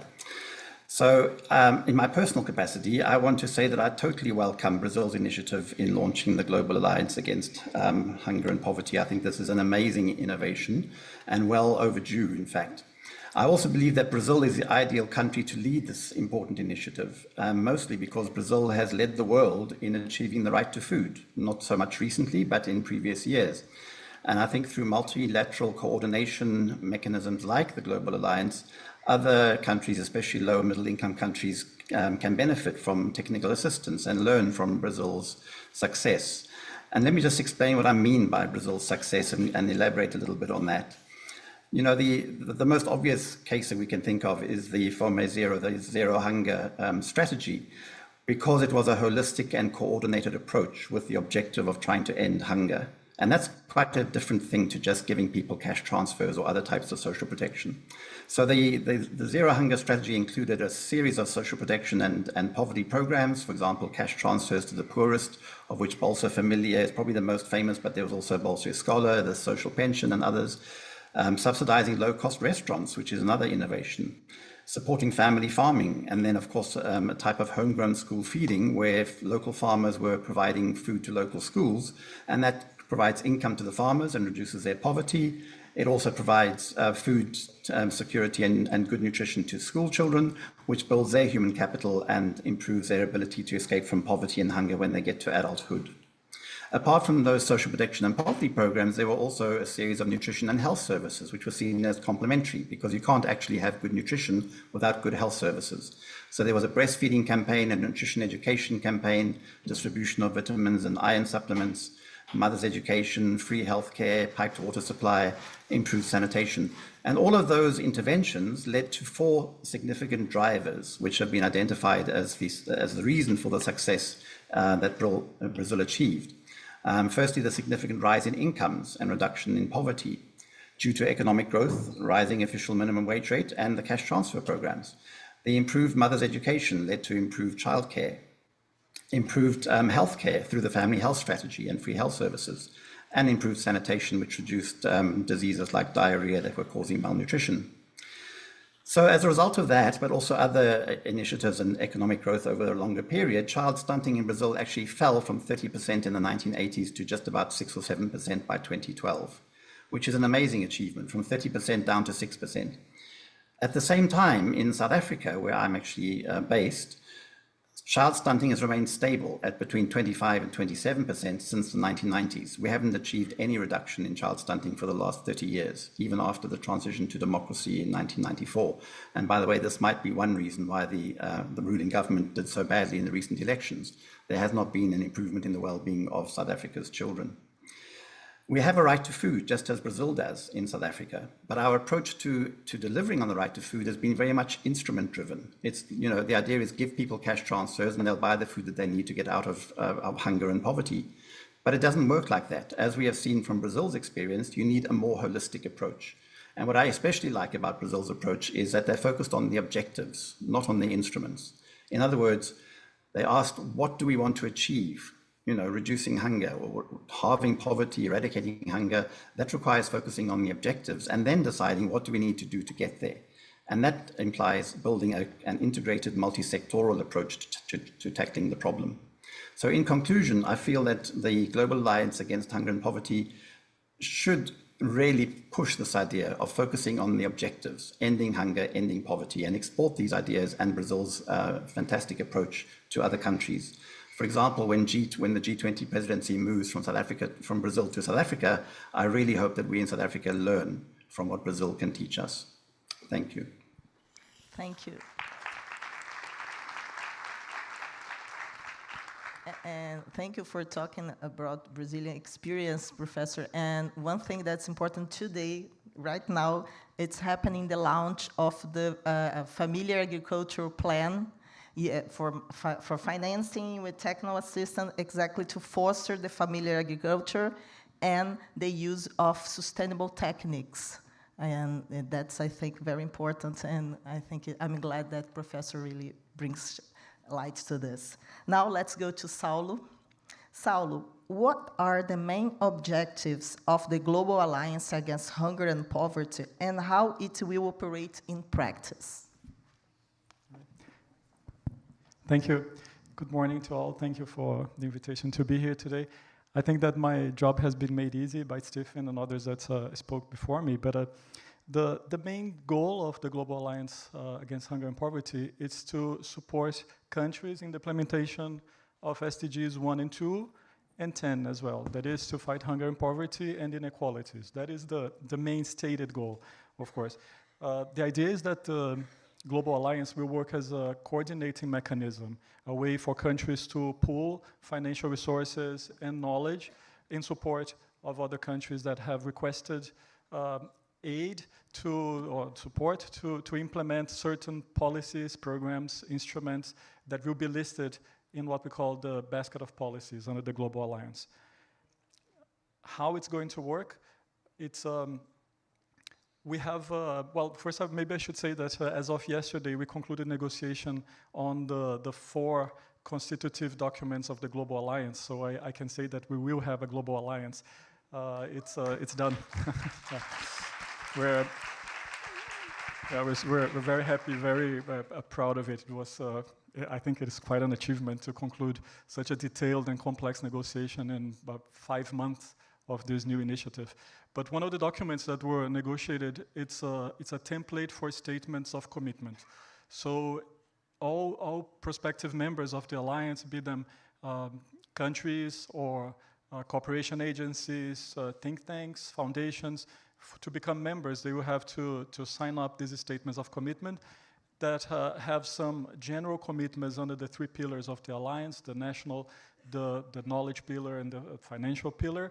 And they can be as detailed as they want. So the statements of commitment is what the countries are bringing to the table. So they will say what they offer for this mechanism in terms of funding, in terms of capacity, in terms of knowledge sharing. And the alliance will work as a sort of matchmaking between the countries that will state that they want to implement a certain policies or a number of policies that are listed on the basket, and the countries and other partners that are offering specific help for this area, for this program of policy.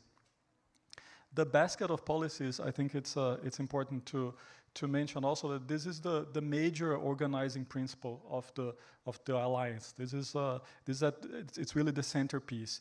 It's this list or this registry of policies and programs that we know it's the ones that we have as much as possible the evidence for. And these are things that have been tested in countries and that we have quite some evidence that they work and that they can be efficient in the fight against hunger and poverty. A good thing about it is that most of these policies and programs that we will have there, they have been utilized, they have been proven in countries from the Global South. So it's the Global Alliance, in a way, will highlight these policies and programs that have been invented sometimes or that have been developed in countries from the South. This will be a way also of supporting South-South cooperation, trilateral cooperation, in a way that there could be a policy or a program there that a country would be able to help another one, but wouldn't have the financial resources to do it. We hope that the Alliance will help them in this matching. And just a final comment, I think that one major objective of the Alliance when it was first envisaged by President Lula, but by the Brazilian presidency of G20, was that this would be a way to provide political drive for the fight against hunger and poverty and inequalities, and bringing these issues to the center of the international debate. And I think that for that, it is working already. We see that it is making waves already. We see people from outside the G20, UN and others that are already speaking about hunger and poverty in a way that maybe they weren't some just few years ago, and especially social protection and marrying social protection to initiatives of the fight against hunger and poverty. I think this is also something that's quite innovative in the approach of the Alliance, in the sense that social protection was definitely not on the center of the international agenda. And with the Global Alliance, we are pretty much putting it back there and saying that social protection is fundamental for the fight against hunger and poverty. So I think I'll stop here for now. Thank you. Thank you. Congrats again for the achievement, and I should say that now it's going to be the hardest work, make it happen. So let's return for the second round of questions. Let's return to Gala. Gala, CPEC has co-organized the T20 during Argentina G20 presidency jointly with Kerry. What are the takeaways from that period in terms of priority areas connected with the topics covered by Task Force 1? How does current Task Force 1 recommendations relate to previous T20 recommendations? Thank you, Anna. Indeed, CPEC has a very strong commitment and engagement with the whole of the G20 process, especially since 2017. As you pointed out, under Argentina's presidency, we had the honor to lead the T20 together with CARI, the Argentine Foreign Relations Council. CPEC is a think tank focused on domestic policies. We work on economic, social, institutional issues. And why do we continuously engage in these discussions year after year? And there are continuous discussions, believe me. Because we are convinced that Argentina will not be able to improve its situation in these dimensions in isolation. These problems are the very definition of wicked problems. They are problems that are global, interdependent, and dynamic. Therefore, we participate regularly in the T20 and in other fora as well, in order to bring home the ideas on how to tackle these problems, but also in order to make visible the voices from the Global South, which are recurrently underrepresented in this fora. When we led the T20, we had the opportunity to include a very strong perspective on diversity in the whole of the T20 process, as our Brazilian colleagues are doing this year. In 2018, we didn't allow all-male task forces or policy briefs, neither all-North ones. We strongly included all policy briefs to have a diverse regional representation and left these policies in a document that was systematized and also systematized all the challenges that we face in their implementation, and these are available to all future T20 presidencies. You asked about the issues and how they came back this year, and there's a recurrent challenge in the T20 in the assessment of the adoption of the recommendations that arise from the T20 in the G20 process. And I want to focus on one example that I think it's inspirative for other issues that might arise, which is care policies. Care policies are relevant for the G20 because obviously they foster growth that is very much evidenced. They also improve the performance of companies and they improve livelihoods very concretely, and particularly those of women and children. However, it was not one of the main issues of the G20, and in the last decade, that changed a lot. In 2018, we hierarchized gender in the T20, and we created and established a Gender Economic Equity Task Force, and searched to mainstream the gender perspective in all other task forces. Since then, closing gender gaps has been a recurrent issue dealt by the T20, and this year is still a very strong priority. Even though we have a specific subtopic that covers gender inequalities and the care economy, given the intersecting nature of inequality, poverty, and hunger, every recommendation of the Task Force 1 includes a cross-cutting analysis and a gender perspective. This is why we are also still continuously joining efforts with the W20.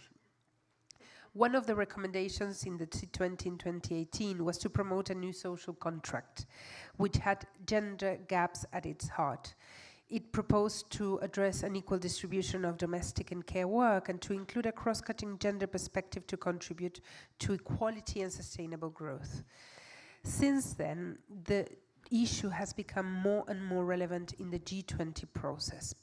In 2018, the G20 initiative for early childhood development had a strong gender perspective. In 2021, Italy's G20 roadmap towards and beyond the Brisbane target of reducing the 25% in the gender gap participation by 2025 was a systematic plan to foster women's inclusion in the workforce while pushing forward policies that foster decent work and a comprehensive social protection approach. This year, we are working on very concrete recommendations and still joining our efforts with the W20. In fact, in a couple of weeks from now, here in the city of Rio, we'll have a joint event on it will be a joint event, a T20 and W20 joint side event to the G20 Development and Finance Ministerial meetings with the goal to contribute care recommendation inputs to the G20 Social Summit. So we have seen how the care issues and the gender perspective have risen in the G20 agenda overall. We believe that this is one very concrete example of the role of the G20 can have in fostering these discussions, and particularly in liaising the social discussions with the finance discussions, and particularly focusing and discussing how can these concrete policies take place and inform domestic deliberation and design implementation of policies nationally. So I wanted to finalize with a small parenthesis, because I want to highlight how T20 not only preaches, but also leads by example. As some of you know, I am here today with my baby, and the T20 has facilitated care facilities, and it wasn't easy. So thank you to the organizers for not only preaching, but also implementing. Yeah, we must walk the talk. That's important.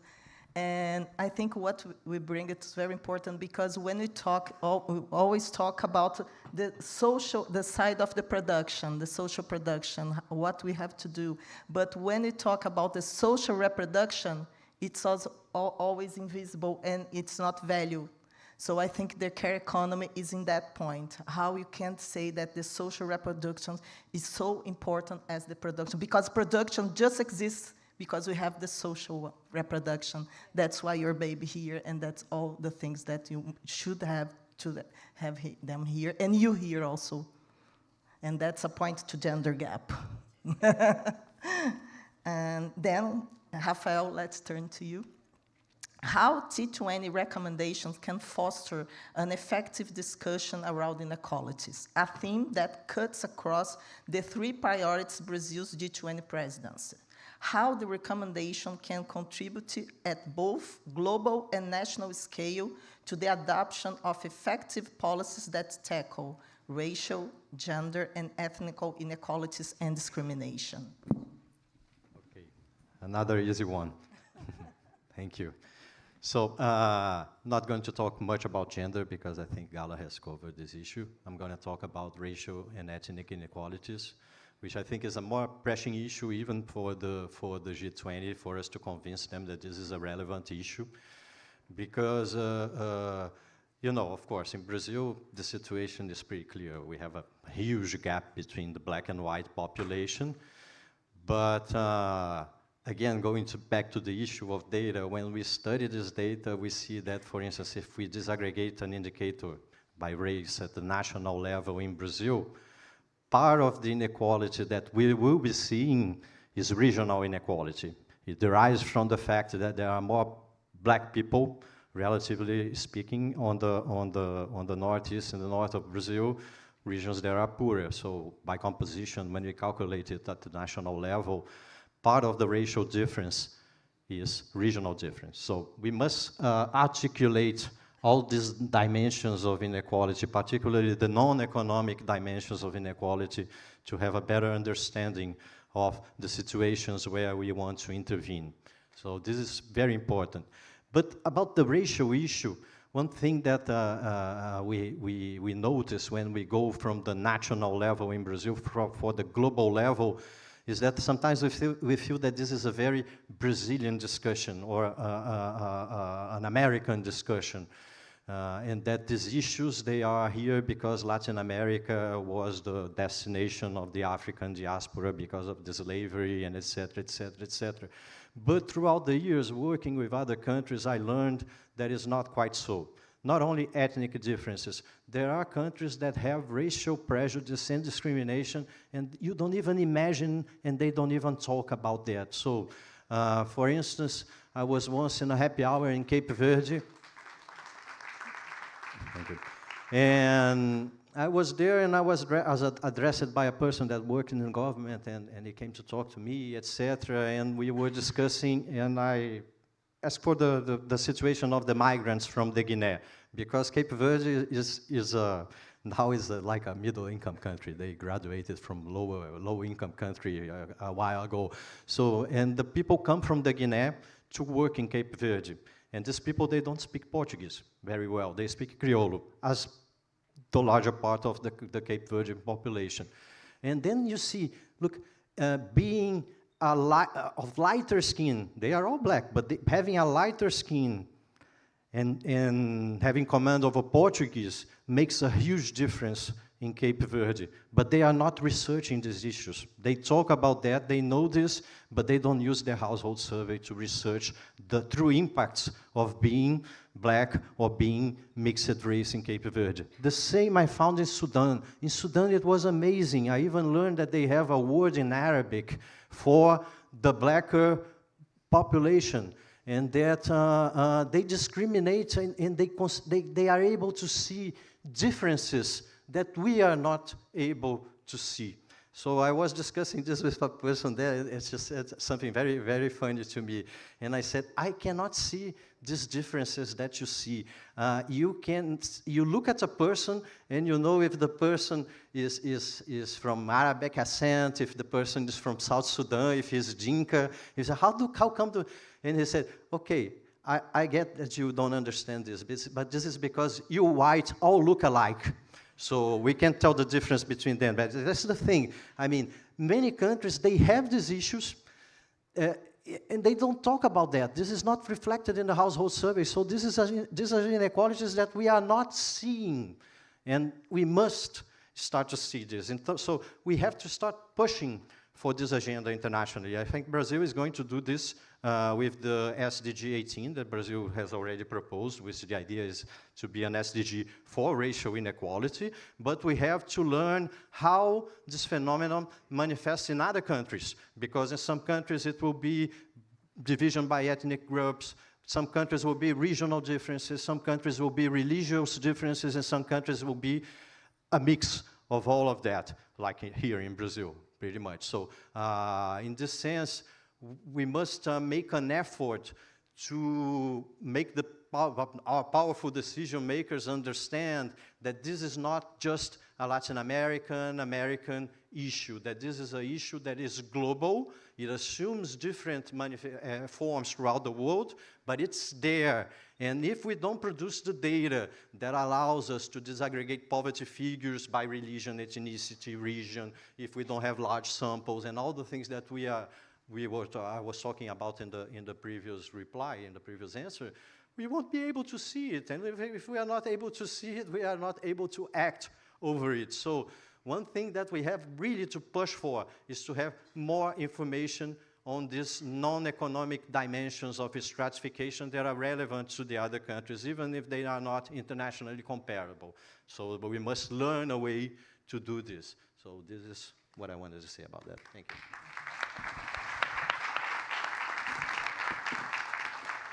Rafael, I think you really brought the importance to have here more than D20, because we're talking about diversity. When you have diversity, we have these several views, point of views that you can so open up invisibilities because of the way the premises you use to see the world. So I think this diversity is the most important thing you can brought to the T20 to think about this.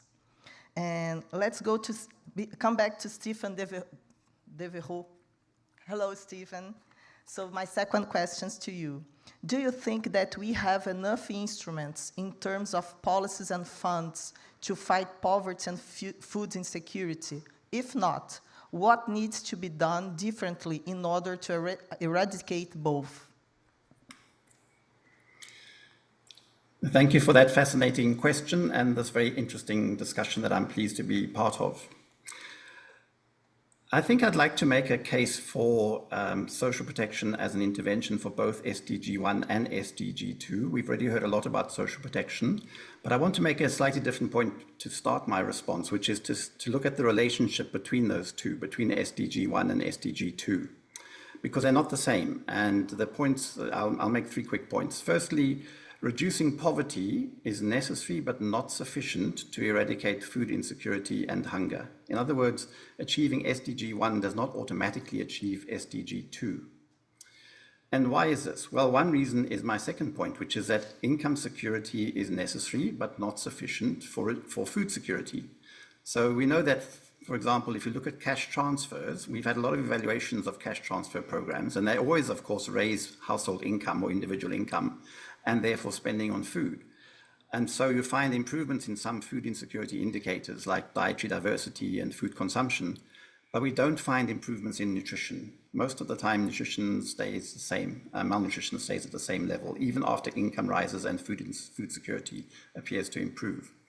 And the reason for that is my third point, which is that food security is necessary but not sufficient for nutrition security. Again, food security is not the same as nutrition. So we need nutrition-sensitive and nutrition-specific interventions, such as behavior change communication around breastfeeding, for example, or fresh food vouchers to encourage healthy food consumption in order to address micronutrient deficiencies and rising levels of overweight and obesity. So what I'm saying is that we shouldn't assume that we can solve both those problems, SDG 1 halving hunger and SDG 2 SDG 1 halving poverty and SDG 2 eradicating hunger with a single set of instruments. Now, to build my case for social protection for both those SDGs, I wanted to suggest 5 principles which should underpin all of this when we talk about instruments and policies. The first principle is leave no one behind. We learned a lot, for example, from COVID-19 about certain groups that had been overlooked, like informal workers, urban traders, and so on, who were badly affected by lockdowns and needed special support to survive. And they had been left out of most social protection programs because they don't qualify for social insurance, they're not formally employed, and they don't qualify for social assistance because most governments don't want to give free cash to working age adults. So informal workers were badly left behind, and we saw that from COVID-19. Youth are also very poorly represented in most social protection and anti-poverty programs. We have high levels of youth poverty, youth unemployment all over the world, very insufficient attention is paid to solving their issues. Women, of course, are always left behind, as we heard earlier from Flora and others. And migrants. We have a higher proportion of migrants, both refugees and economic migrants, than we've ever had in history, and yet we're not paying attention to whether benefits are portable or whether migrants can claim benefits from their host countries, and what special attention needs to be paid for programming for the needs of migrants, social protection needs and other needs. Second principle is strengthen delivery systems. We've learned a lot again in recent years from the benefits of digitalization, and it's clear that the benefits outweigh the risks. So we need to accelerate the transition to electronic registration systems, targeting approaches, beneficiary management, for example, unified registries or databases, and delivery mechanisms, for example, using mobile money, using mobile phones to deliver cash transfers and other benefits. Even commodity benefits can be delivered through phones these days. So digitalization presents huge opportunities for improving the efficiency and effectiveness and even equity, if it's well managed, of social protection programs that reduce poverty and food insecurity. And I would even say under this issue of strengthening delivery systems is that we might have something to learn from AI, which people at the moment seem to be very scared about, but which could also help us in achieving better outcomes in terms of targeting and other features of social protection and poverty programs. So let's see what we can learn from AI and build that into our social protection systems. The third principle out of the 5 is to harmonize humanitarian programming and social protection programming. Very often when we talk about hunger and food insecurity, we're looking at chronic issues, chronic hunger, for example, as measured by stunting, and we're overlooking the fact that there are still food crises around the world, food insecurity, which is acute and sometimes happens very suddenly. We have food price spikes. We have the threat of famine in places like Gaza, in Sudan, in South Sudan, in Yemen. We have issues around how we get relief to people in a way which is more effective than old-style food aid coming on ships from far away. And again, we could use social protection platforms to deliver cash. We could use digitalization in terms of payment mechanisms to get cash and commodity support to people more quickly.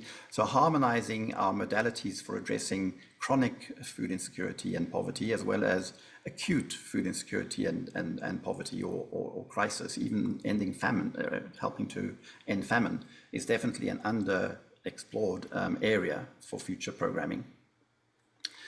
The fourth one I wanted to get to is called democratizing social protection. What I mean by democratizing social protection is making sure that all forms of support to poor and vulnerable people are grounded in rights. So we should really have a social contract. There should be a right to social protection, a right to food, a right to a life of dignity with adequate living standards, and of course the state as the duty bearer and citizens or residents as claims holders. So how do we make that happen? Well, we can learn from countries that have done this. There have been some good examples. Brazil, South Africa, and India all have rights to food and rights to social protection, which are implemented to varying degrees of success. But having a social protection system based on a social contract is really important and powerful.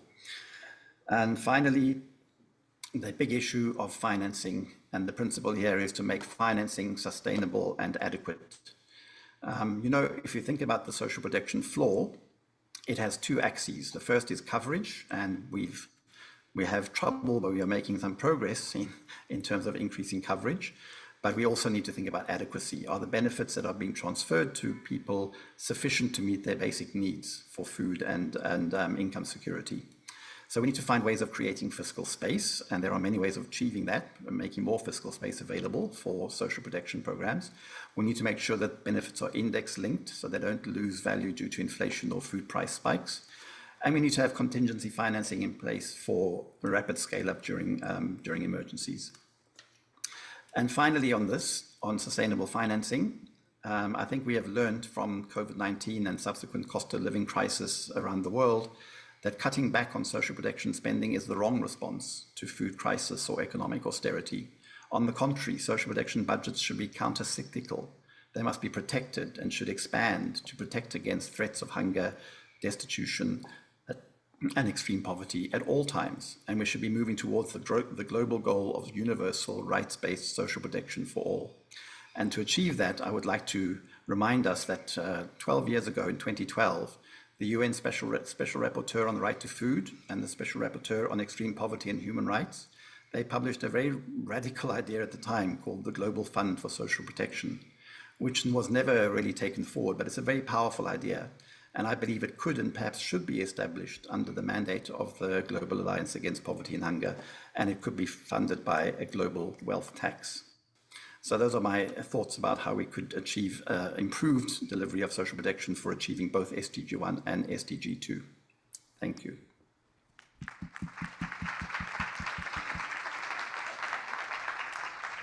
Thank you. As Professor said, it's not a problem of lack of food.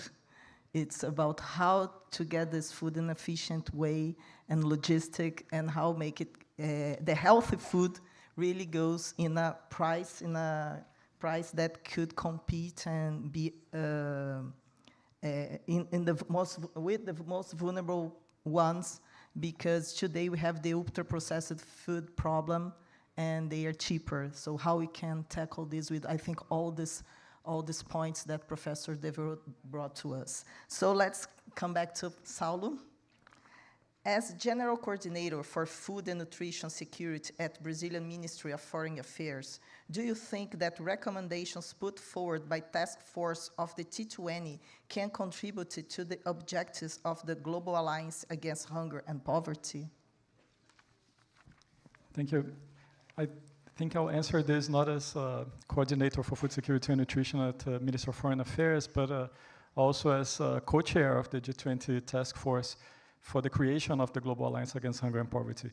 And the short answer would be yes, absolutely. We can only thank you for the recommendations. I think that they are very much aligned with what we thought the Global Alliance should be, and we can only really thank the T20 for this.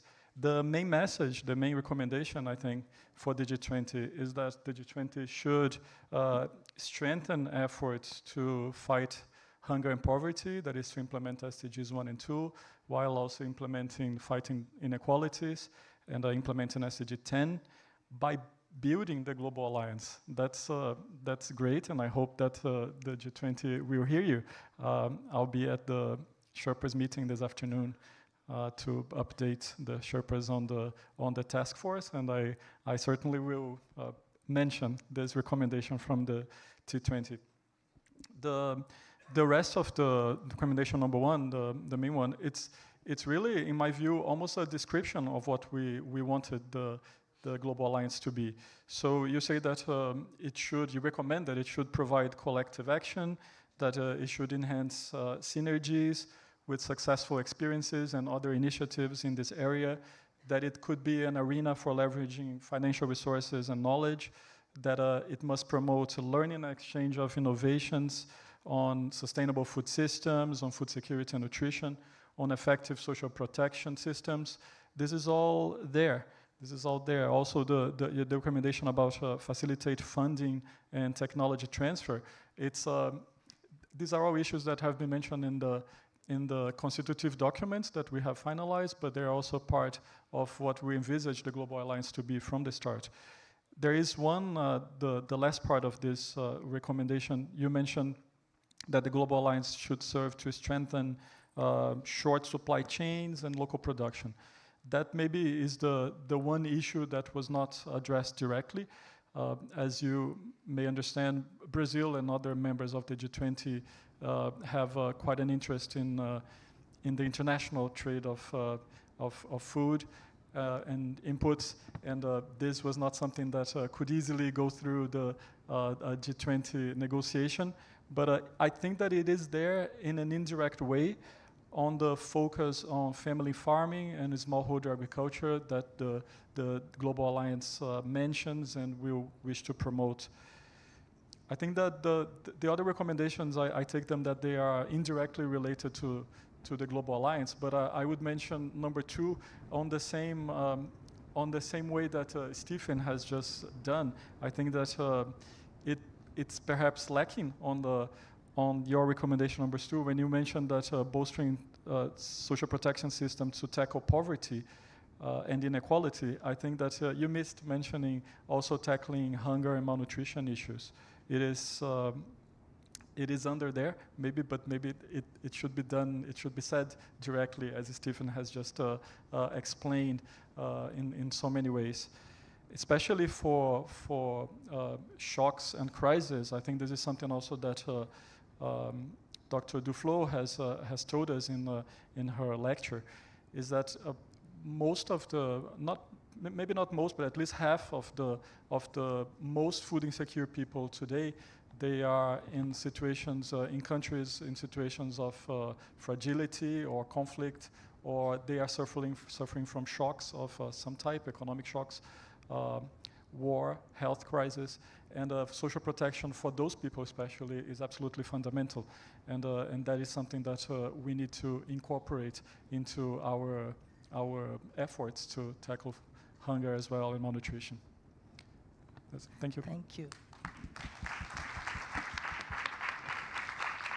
Thank you very much. And as we are ahead on our time, we just have more 5 minutes. I asked each of you can bring some briefly final remarks, please. Gala. Thank you. Congratulations for the conference, and especially on focusing the second day on social discussions.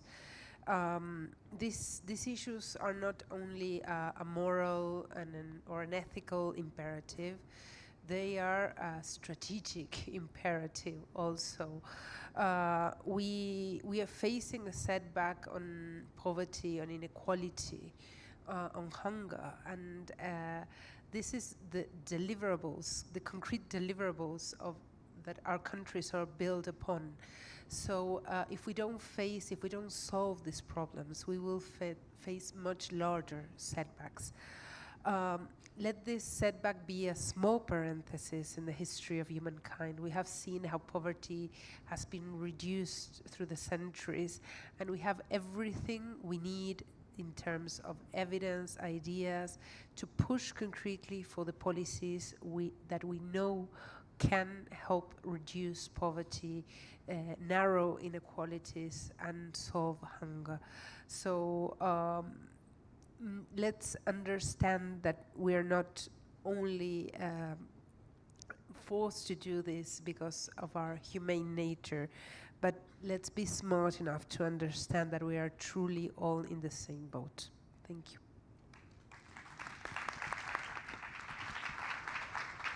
Rafael.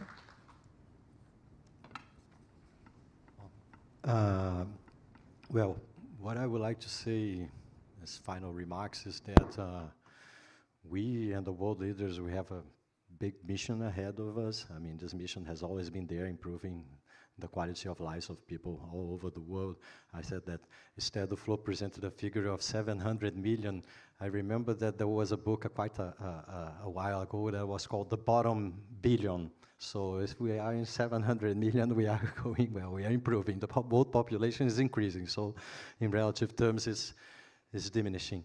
But as it's been said here, most of our problems, they are political problems, like the problem of hunger. We produce enough food to feed everyone, so we must make sure how we distribute it properly, how we promote access to it, to health and nutrition, of course. I mean, not to miojo just.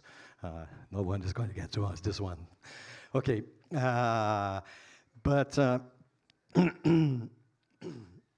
what I would like to emphasize is that, I mean, we have a difficult thing to pursue here, that is a balance between the agendas that we want to push for, and also between countries that are not really prepared to implement these agendas. So I think a word of caution here is going to be my last remark. We must be careful not to achieve this delicate balance of pushing countries to look at issues that are serious, that they are not looking at it as they should, like gender, racial inequality, and etc. But we also must understand as well that some countries, they don't make this discussion because this is not in their political agenda. Sometimes for cultural reasons that have to be overcome, sure, but we must make this delicate balance of advising and pushing for policies, but at the same time understanding that the society that is on the other side might not be ready to implement this. It has a long way ahead of it, and this is very important, particularly in trilateral cooperations, because sometimes the funding part wants to use one of the channels of the cooperation to push forward its agenda, which is legitimate, but we should do it carefully, not to be counterproductive and to make this agenda, to create resistance to these agendas in the places where they are needed the most. Thank you.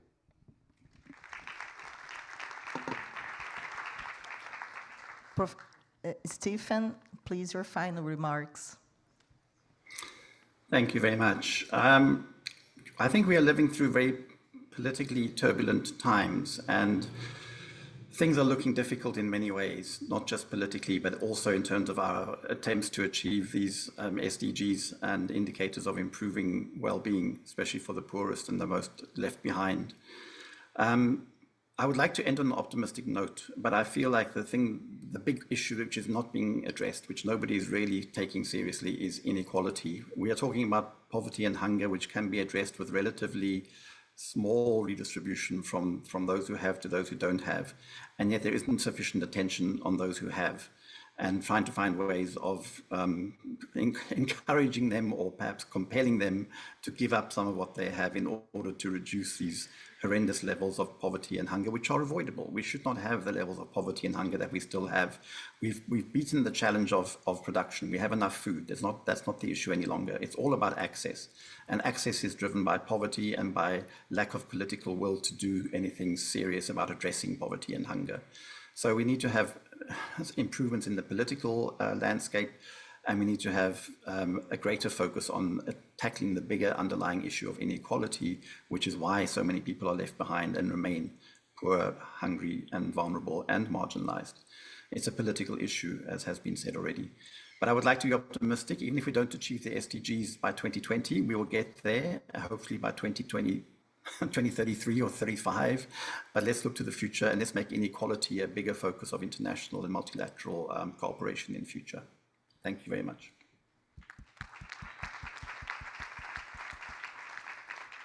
And then Saulo, your turn. Thank you. My colleagues here maybe have been a little less optimistic than I intended to be.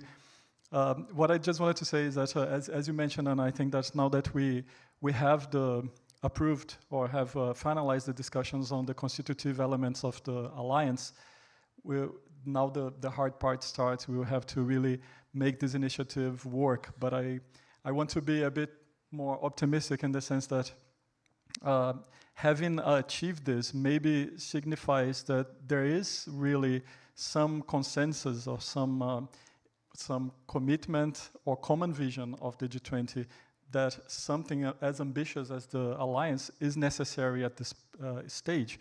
The G20 is not very easy, and I don't think that they made our lives very easy, but we did manage to have quite a detailed a new initiative discussed and endorsed, and like with really all of its design in place even before its launch. And I think that this maybe it's a sign that countries are feeling like President Lula, like Brazil, that it is necessary to have something as ambitious and to have a common effort to tackle the issues of hunger and poverty. And for the T20, I would like to say that, again, thank you for the recommendations, but that in this next stage, we will need you very much. I think that you should keep an eye on the alliance, how it will be constructed, how it will work. I think that the sort of things that you are very much in a position of doing, such as monitoring, evaluation, gathering data, and studying how it will be implemented in the coming years. I think this will be more than welcome from all of us. So thank you.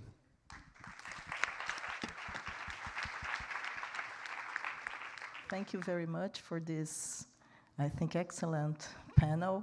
And I think that's the role of the T20. It's reflection to action, and try to put forward the strategies to make a better world. Thank you, everybody. Thank you to the moderator, Ana Costa, and thank you to Saulo Seolins, Rafael Osório, Gala Langu, and Stephen Devereux.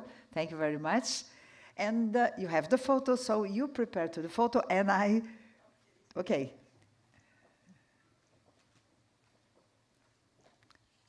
But just to say congratulations and to thank you for your ideas, your proposals, and your contributions to this panel 6.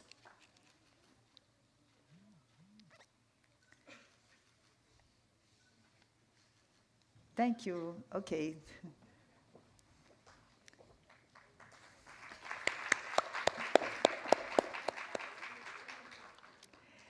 And as we announced at the beginning of this conference, the primary goal of the T20 is to produce, debate, consolidate, and present policy recommendations to the leaders of the largest international economic cooperation forum.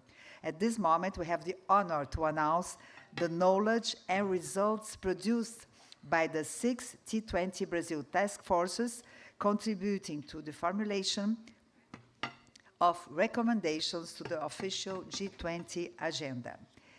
To present the synthesis of recommendations of the 6 task forces, we have the honor to invite to the stage, first of all, our moderator, Almir Nascimento, Ministro Almir Nascimento, Director of the International Relations Research Institute of the Alexandre de Guzmão Foundation, FUNAG.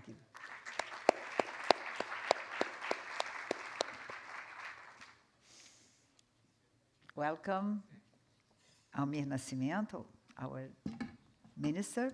And I invite to the stage Clara, representing Task Force 1, Clara Brank, adjunct professor at the Federal University of Minas Gerais and associate researcher at the Center for Research in Macroeconomics of Inequalities at University of São Paulo. Welcome. To present the synthesis of Task Force 2, I have the honor to invite Mayara Folli, Executive Director and co-founder of Plataforma Cipó.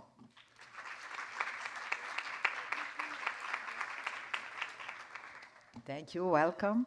Representing Task Force 3, I have the pleasure to invite Ana Sadioro Garcia, researcher at BRICS Policy Center and professor at the Federal Rural University of Rio de Janeiro. Welcome. Thank you.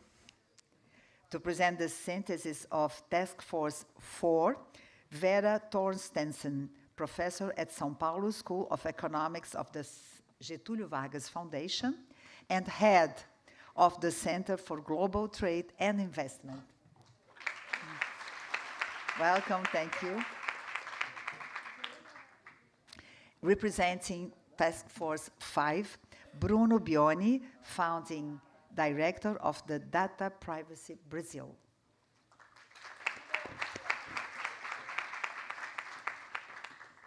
And to present the synthesis of Task Force 6, Melina Risso, research director at the Igarapé Institute.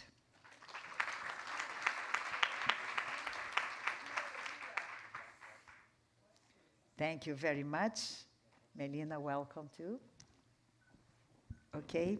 Now I give the floor to our moderator, Almir Nascimento. Thank you very much.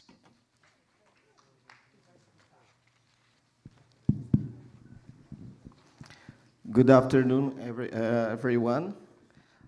Professor Vera Torstensen is smiling here because men are the minority here in this panel.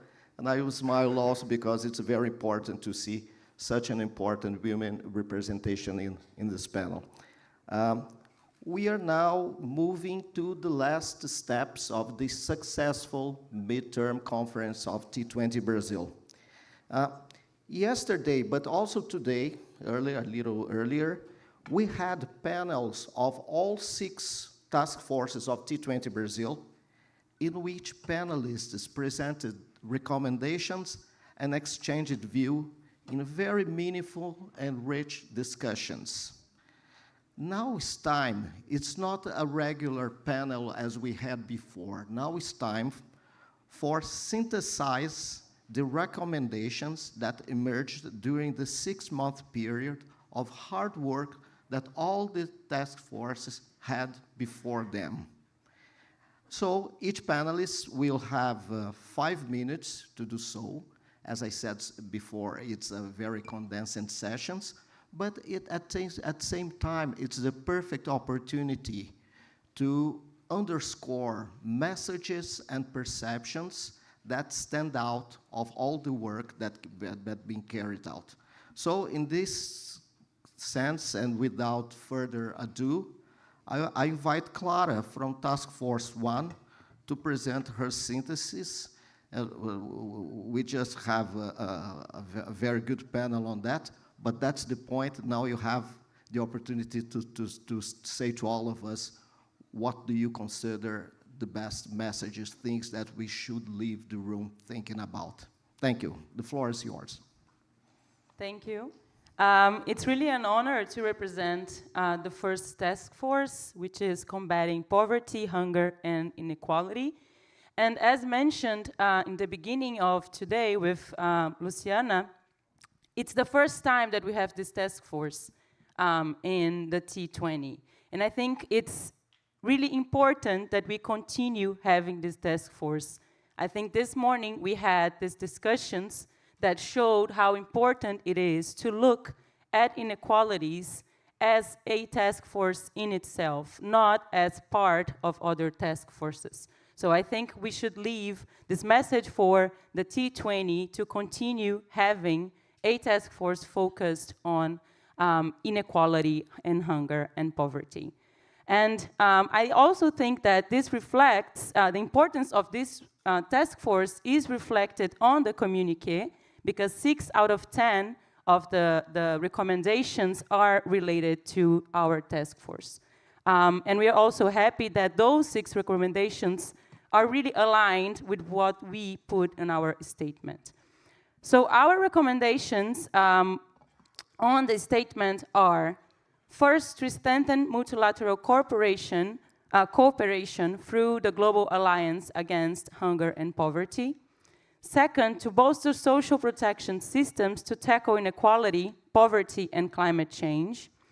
Third, to employ progressive fiscal policy to fight against poverty, inequality, and social exclusion.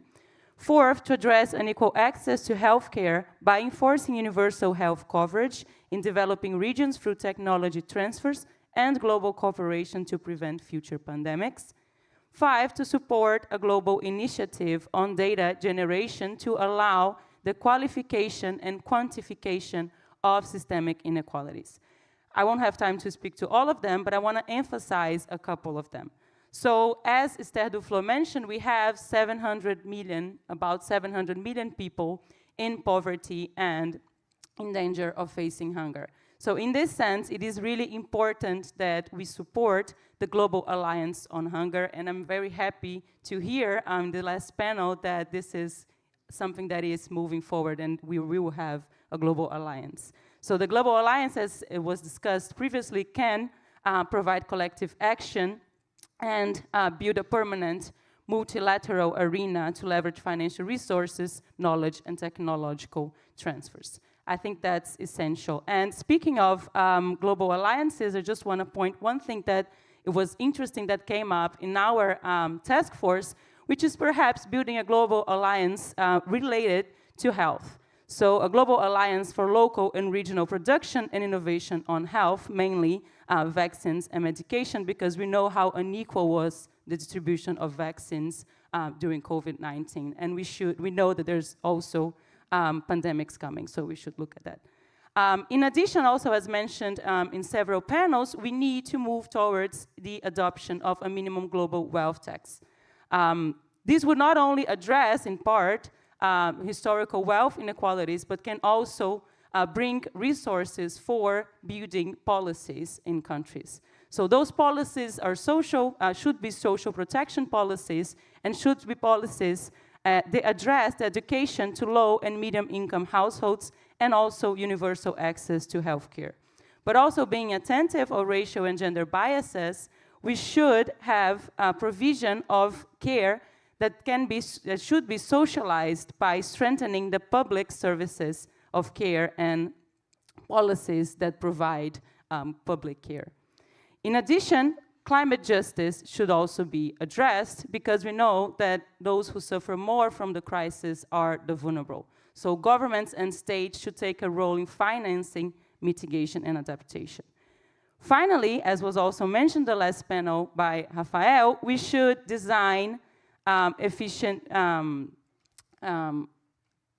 designing effective and efficient policies rely on data availability. So we need to build more research on building data. We should understand that inequalities are not of income. Inequalities are in plural, which are on race, on gender, on regions, on ethnicity, and on religion. The G20 should then articulate a global effort to compile and publish relevant data that help track those inequalities. Hence, each country should then be encouraged to develop or strengthen its social data collection system using the UN Statistics Division as a guide and ensuring disaggregated income and wealth microdata to support those evidence-based policy. So I hope we can then commit to building a more equitable world, embracing collective action, progressive fiscal policies, and robust data systems. And I want to emphasize what our keynote speaker, Flora, said. We should also remind ourselves that inequalities are cross-cutting themes, but we need to have inequalities as a task force in itself to look at them individually. We should start thinking about the problems from the inequality issue, because also, as Luciana Servo said this morning, we cannot treat unequals equally. So we should start from the point that we are unequal, and our society puts us in unequal situations, and then we can build all other recommendations and policies. Thank you. Thank you very much, Clara, and thank you also for respecting the time of 5 minutes. That was perfect. Swiss time. Before passing the floor to Mayara, I would like just to congratulate Plataforma Support and FUNAG for recently launching a book on Brazilian foreign policy and climate. I think it's a contribution that will be very useful for COP next year. So congratulating you and all the team of Plataforma Support that helped us. So you have the floor to present us what you consider important on what was discussed in Task Force 2. Please do it. Thank you, Minister Almi. It's such a pleasure for us to be launching also this book here in partnership with FUNAG. Our task force is co-led by Plataforma Support, but also by IDRI, represented today by Celine Kaufman. And we received over 200 policy brief proposals and over 100 policy brief drafts. And we had this very challenging task of summarizing them into 5 recommendations, and now I'm given an even harder task of presenting them in just 5 minutes. So I won't be telling you one by one, since the statement is already online and you receive it copies as well, but I thought I would emphasize one aspect which is at the core of the G20 task force for promoting global mobilization against climate change, and also the Sustainable Finance Working Group, which is the issue of just transition. Within the UNFCCC, so the UN Climate Convention, Recently, we had established a Just Transition work program, but what we've seen as part of those negotiations that certain countries, and especially developed countries, have been focusing and advocating for a vision of just transition which is somewhat narrow and restricted mainly to labor rights issues. And of course, our task force considers that promoting decent work opportunities and also thinking on how to reskill workers should be an important component of just transitions, but we believe that the G20 should adopt a much broader vision of just transition. As Ambassador André Corrêa do Lago was saying yesterday, it's not up for the G20 to impose solutions, but to lead by example. And we believe that the G20 must lead by example by creating economy-wide comprehensive transition plans which adopt this broader vision of transition.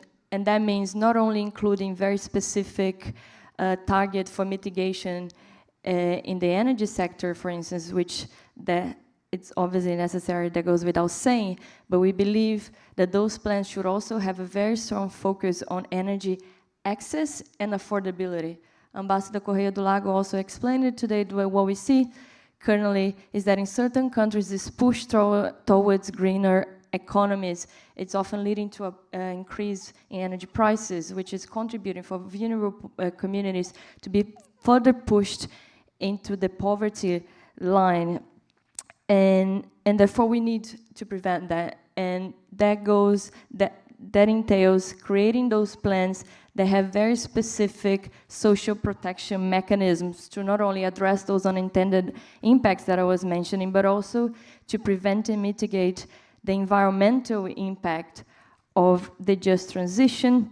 And this, in our view, in the view of our task force, requires strong social participation mechanisms, because again, what we're seeing today is that when local communities are not consulted, we see that an increase, for instance, in solar panels, wind farm installation often provoke very serious environmental harm, including through deforestation, but also provokes very strong and serious human rights impacts. And that ranges, from forced displacement to an increase in violence, but also health impact on local communities. And that's something that the G20 should ensure that it has responses to address as part of the just transition plans. And the second aspect that I would like to highlight relates to technology. Felipe Rez yesterday was mentioning that not just because a topic is important, it necessarily means that the G20 should be focusing on it, and rather it should choose specific topics in which we can build political momentum behind. And we think that the issue of access to green technologies is one of those topics. We see as an absolutely condition to allow countries to have not only a just transition, but to promote climate action more broadly. Currently, what we see is that 3/4 of the patents in the renewable energy technology sector is originating from 4 countries alone: China, the US, Germany, and Japan. And that is clearly an imbalance that must be addressed. So we do believe that the G20 needs to do much more in terms of promoting international cooperation to allow technology transfer and technology co-development to promote an industrialization, a green industrialization pathway, especially in developing countries. Otherwise, they will not be able to benefit a fair share of the opportunities that the just transition entails. And very briefly, a final point on finance, 20 seconds, I know. Finance, it's at the core of everything, and we do welcome the G20 efforts, and especially the Sustainable Finance Working Group efforts to optimize access to green climate funds. We do welcome the efforts to increase the role that multilateral banks should have in promoting climate finance, but in the view of our task force, these efforts do need to consider just transition needs, which entails also adaptation, not only mitigation, but the gap in terms of finance is huge. We're talking about more than $1 trillion each year that is needed for developing countries to be able to transition. And that obviously requires new and additional forms of finance. And in the case of our task force, we gave emphasis to two solutions in this area. The first one is the need for a roadmap to repurpose subsidies from fossil fuels in order to shift the economic incentives to cleaner economies and sectors, but also we call on the G20 to transform what is currently a very initial discussion on the establishment of a minimum tax on the wealth of the very high net worth individuals, the super rich. We need to be taking serious steps to operationalize this tax as soon as possible. So in a nutshell, we believe that tax justice and cooperation, debt relief, are essential aspects of this race to foster the means of implementation to promote transitions that are not only green, but are capable of reducing inequalities, be it social, gender, or of racial nature as well. So you will have the access to the full statement in the website, but I would also like to thank all of the think tanks that were part of a task force, especially our co-lead IDRI, but also the authors who contributed with hundreds of proposals, and a special thank as well for my team at Plataforma Cipó, who was also working really hard in the past a few months. And yes, this is our main messages. Thank you.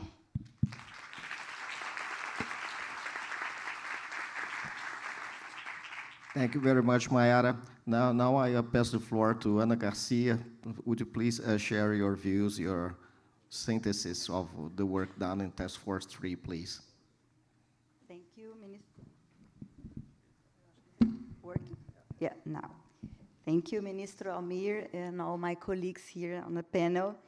I want to start by thanking the organizing committee for being always available to us, for the good communication. Fabio, Luciana, and Sebrio, Fabio and Ipeia, you have been really central to our work since the beginning, since we started in December, January this year.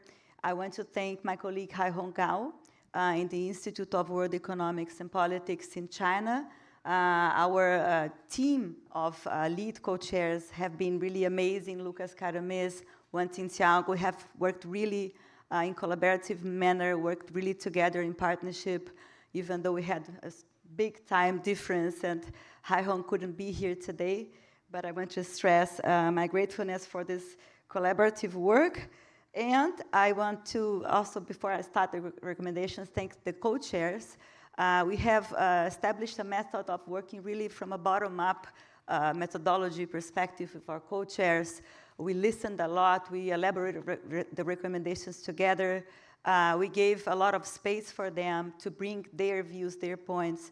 So I want to thank those who were able to be here today, Dr. Dash, Artem, Pablo, the Brazilian co-chairs, Tuca Lins, Hernani Torres, Fernanda, and Dr. Yabo Masha, who spoke yesterday, and she brought very brilliantly the recommendations that we had synthesized in our document, but she couldn't be here because her flight was canceled. So thank you to all of you. The issue of the reform of the international financial architecture is at the very fundamental issue of the G20. It was the origin of the G20 by the end of the 1990s. So we had 58 policy briefs. We had pretty balanced policy briefs along the 5 subtopics that we worked on. And we selected a few of them. And I would stress that the major topics are on IMF reform and multilateral development bank reforms, the issue of debt relief, debt treatment, debt resolution, and the issue of taxation, as Mayara just highlighted. So I will try to bring them in a very short manner here. The first one is on the reform of the IMF lending policies and resource allocation. So as major IMF shareholders, the G20 should advocate for the IMF lending policy reforms, including capping the special drawing rights interest rates to protect borrowing countries from rising costs during the financial stress phases. Additionally, a counter-cyclical surcharge system should be promoted where surcharges rises when SDRs fall, and vice versa. In the long term, actually, we have pointed that surcharges could be and should be eliminated to really give financial space to countries in need. The G20 should make the IMF's Poverty Reduction and Growth Trust and the Resilience and Sustainability Trust more accessible by relaxing strict economic conditions and eligibility criteria, providing affordable long-term financing to low and middle-income countries. And the G20 should ensure a larger share of SDRs allocated in developing countries for better distribution. Second, the G20 should work to promote local currency lending in multilateral development banks, to pool and share risks, explore diverse funding sources, and to expand the use of local currencies.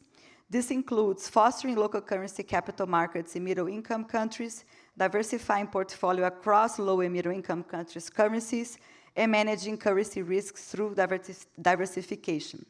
Capitalizing the Currency Exchange Fund could enable a larger NDB local currency portfolio, reducing hedging costs via portfolio risk guarantees and interest rate subsidies. So the bigger, better, and more effective roadmap should be inclusive, should work for all, with adaptable policy frameworks to consider local and regional realities. Third, provide debt relief and debt resolution. I think that debt should be a major issue for the South African presidency next year. The G20 must expedite the reform of the common framework for debt treatment by establishing international principles that guide sovereign debtors and creditors in fulfilling environmental, social, and human rights commitments during negotiations. These principles should be publicly stated to ensure legal obligations are met while protecting against austerity measures. The revised common framework should adopt a new debt sustainability analysis to characterize countries based on distress levels and require debt reliefs, including middle-income countries, in need to widen the fiscal space. The G20 should introduce incentives to all creditors to engage and provide necessary relief, guided by the principle of fair comparability of treatment, which bases haircuts on debt conditionalities.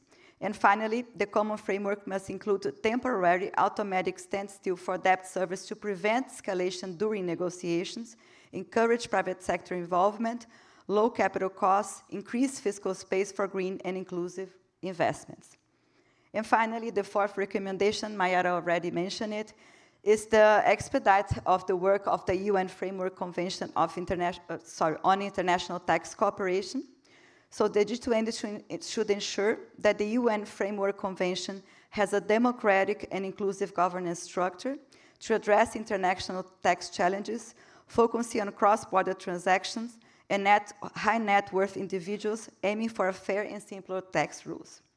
The G20 members should expand information exchange, improve tax transparency through public country-by-country reporting, and support measures to exchange information on various asset classes, and help create a public global asset register within the UN. And finally, the G20 should support a global minimum tax on wealthy individuals and families within the UN, ensuring these funds are used to promote human and environmental rights, especially in the Global South countries. Thank you so much.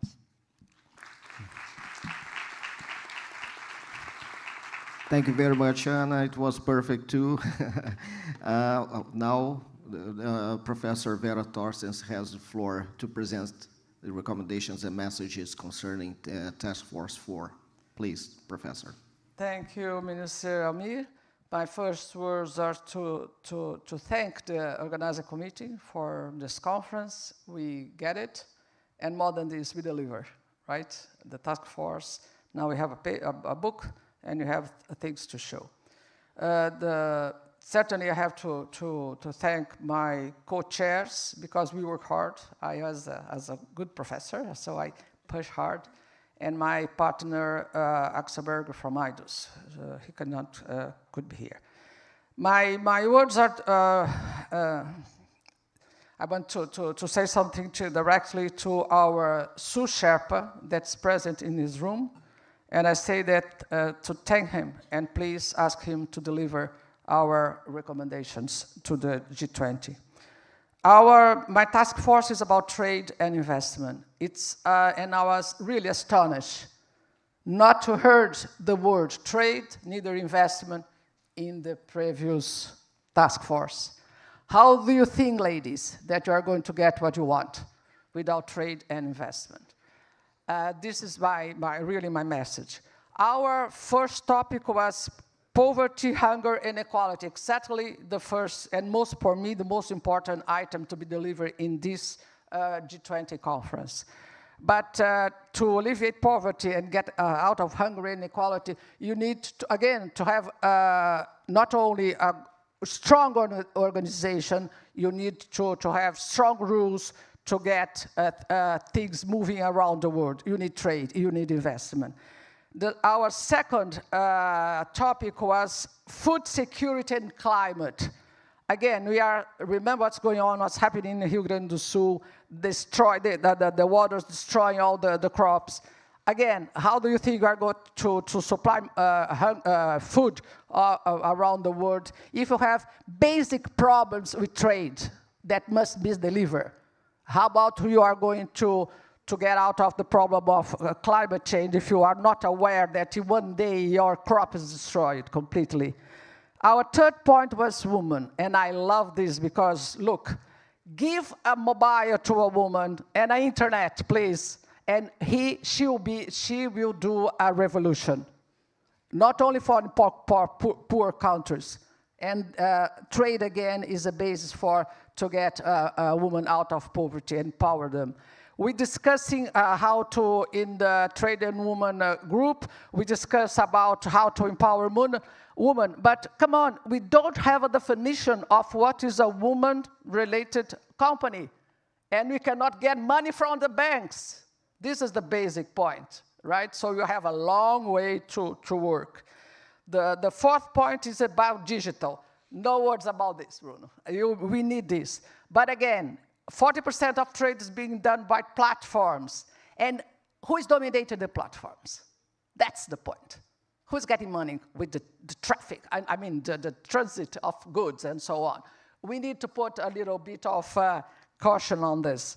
Micro enterprise, again, how we are going to, everybody talk about 90% of the enterprises, small and medium enterprise. Again, without trade, we are not going to empower the same enterprise. And the last point is the fantastic one. It's about neo-protectionism. Look, we are talking about G20, and what we are talking about? We are talking about big countries saying, look, I'm going to impose 100% tariff on this kind of goods, and for the rest of the world, I'm going to impose 10%. You know, killing the most basic rule of trade again. That is discrimination and imposing their personal limits to trade. Then you have the rich countries again giving trillions of dollars on subsidies for some sectors, and nice to deal with the climate change and so on, without paying any attention on the effects on the rest of the world. And again, without words, without trade, without what's going on investment, nothing can be done. And my point is, who is going to take care of all these discriminations? When the countries, the European Union established CBAM and deforestation, who is going to take care of the discrimination points of these rules? So at the end, ladies and gentlemen, the basic recommendation is, of this task force is just one. Please, G20 brings WTO to be an important organization again. It's not acceptable that for 18 years, there is one country, sometimes allied with another country, blocking all the negotiations on WTO. You have in the room all the countries that we need to unblock the negotiation. Without trade, more than this, in a world trade, in a world war, based on trade, or if you want, a trade war, a world of trade wars, what you want to look for. Nuclear war, you are going to get it. Please, so our most important recommendation to G20 is don't use your diplomatic words. In the last paragraph of the end of the declarations, because this is happening for the last 10 years, the last paragraph is related to trade and investment, Mr. Sherpa. Sorry. Please, and look for something more. We recommend, we suggest. No, I look for you, and I did my homework, and I did. We leaders, we task our ministers to go to Geneva and solve the big issue. We need to have a well-established organization to have peace in this world. This is our recommendation, Mr. Sherpa. Thank you.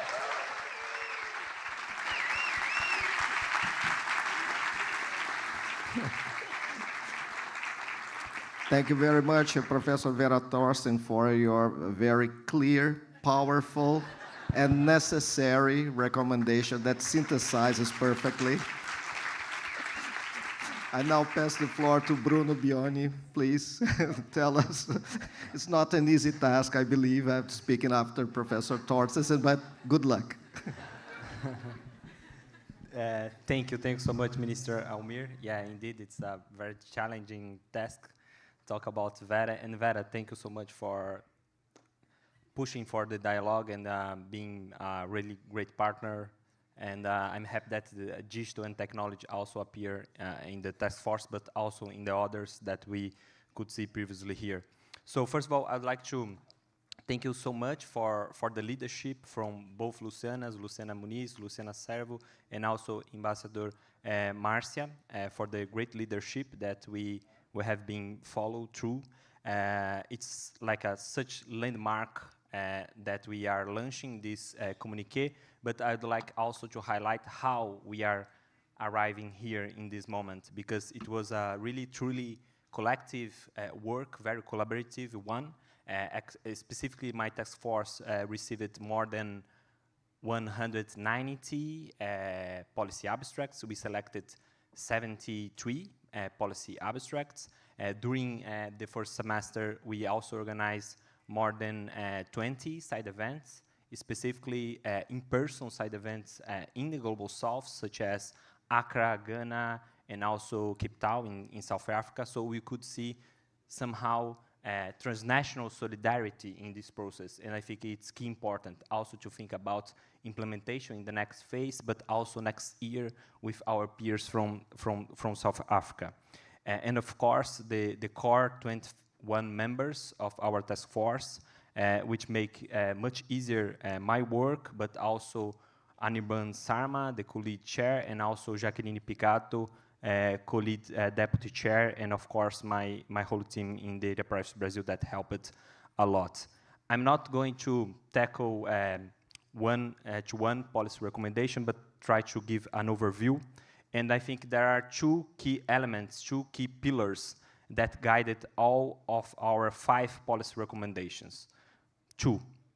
The first one is a citizens' rights-based approach, and second one is the so-called data justice.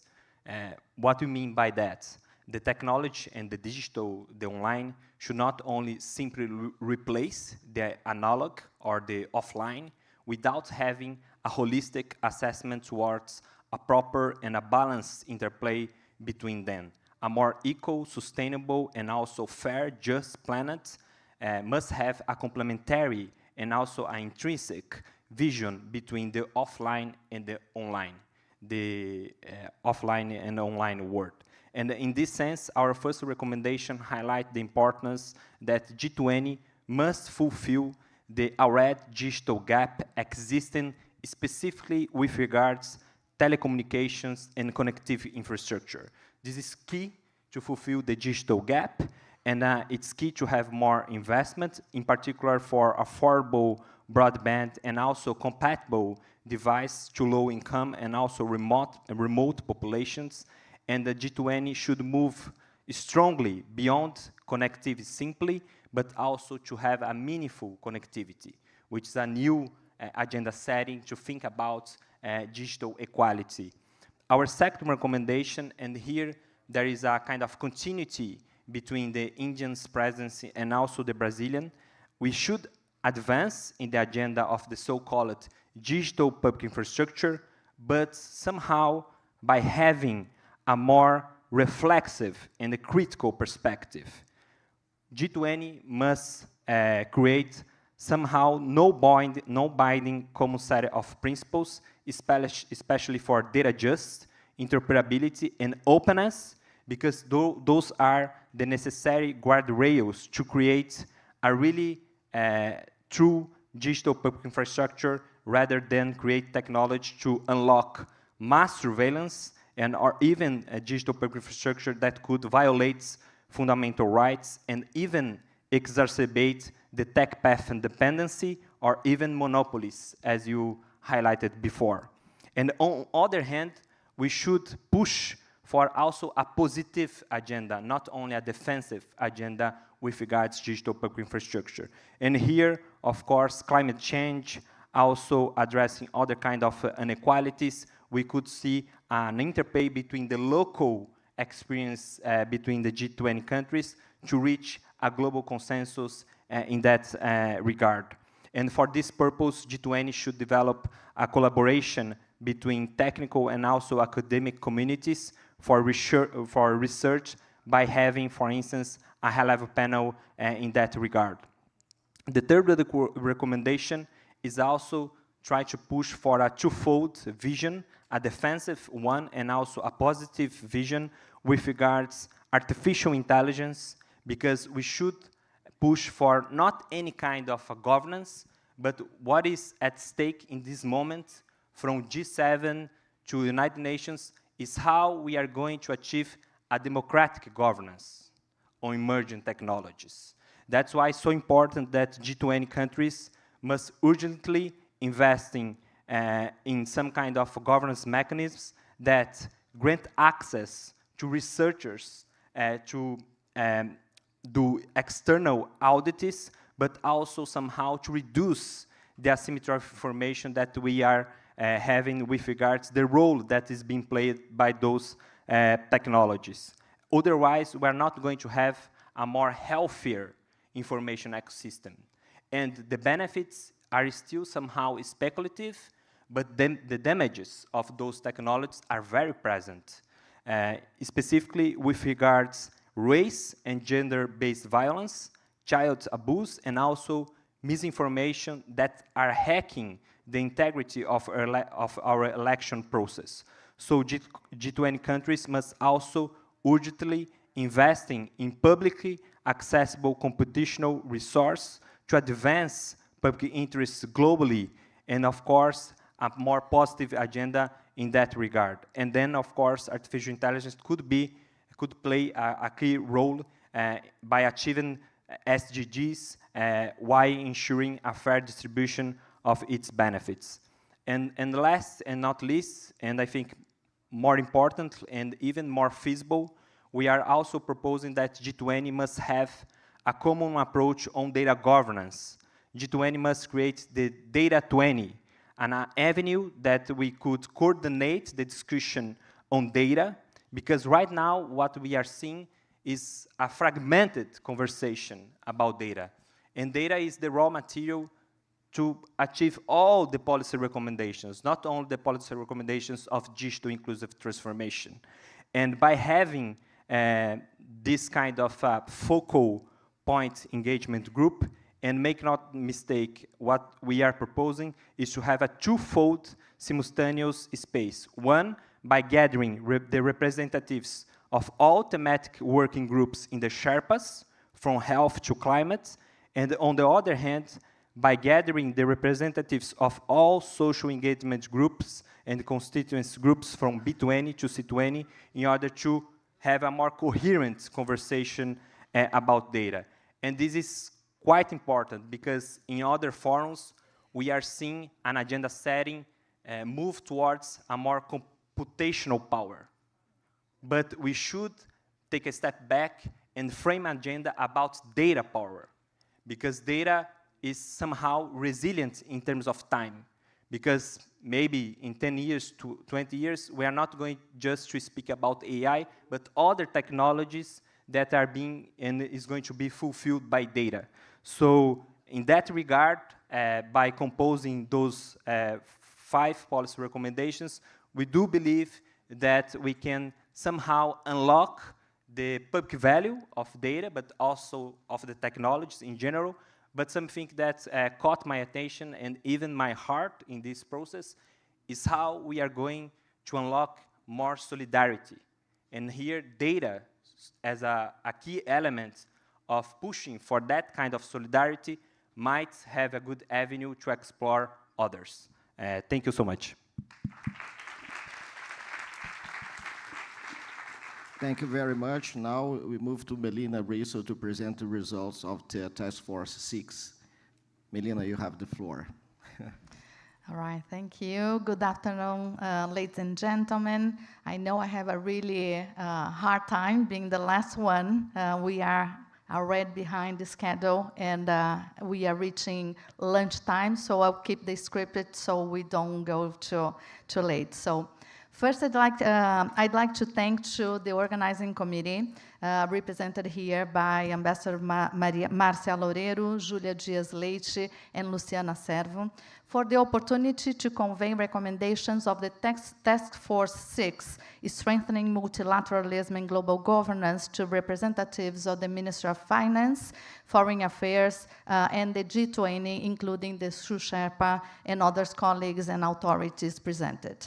I am the research director of Instituto Igarapé, who shares with the Institute for Global Dialogue, here represented by Dr. Metembo, the lead in the Task Force 6.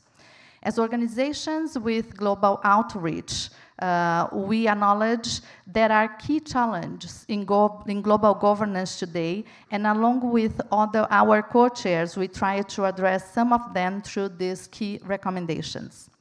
Recommendation 1 is to strengthen the effectiveness and efficiency of multilateral institutions by building trust, accountability, and inclusion, advocating for a UN Security Council reform that accounts for underrepresented regions and developing countries, that is guided by principles of equity, legitimacy, and modernization.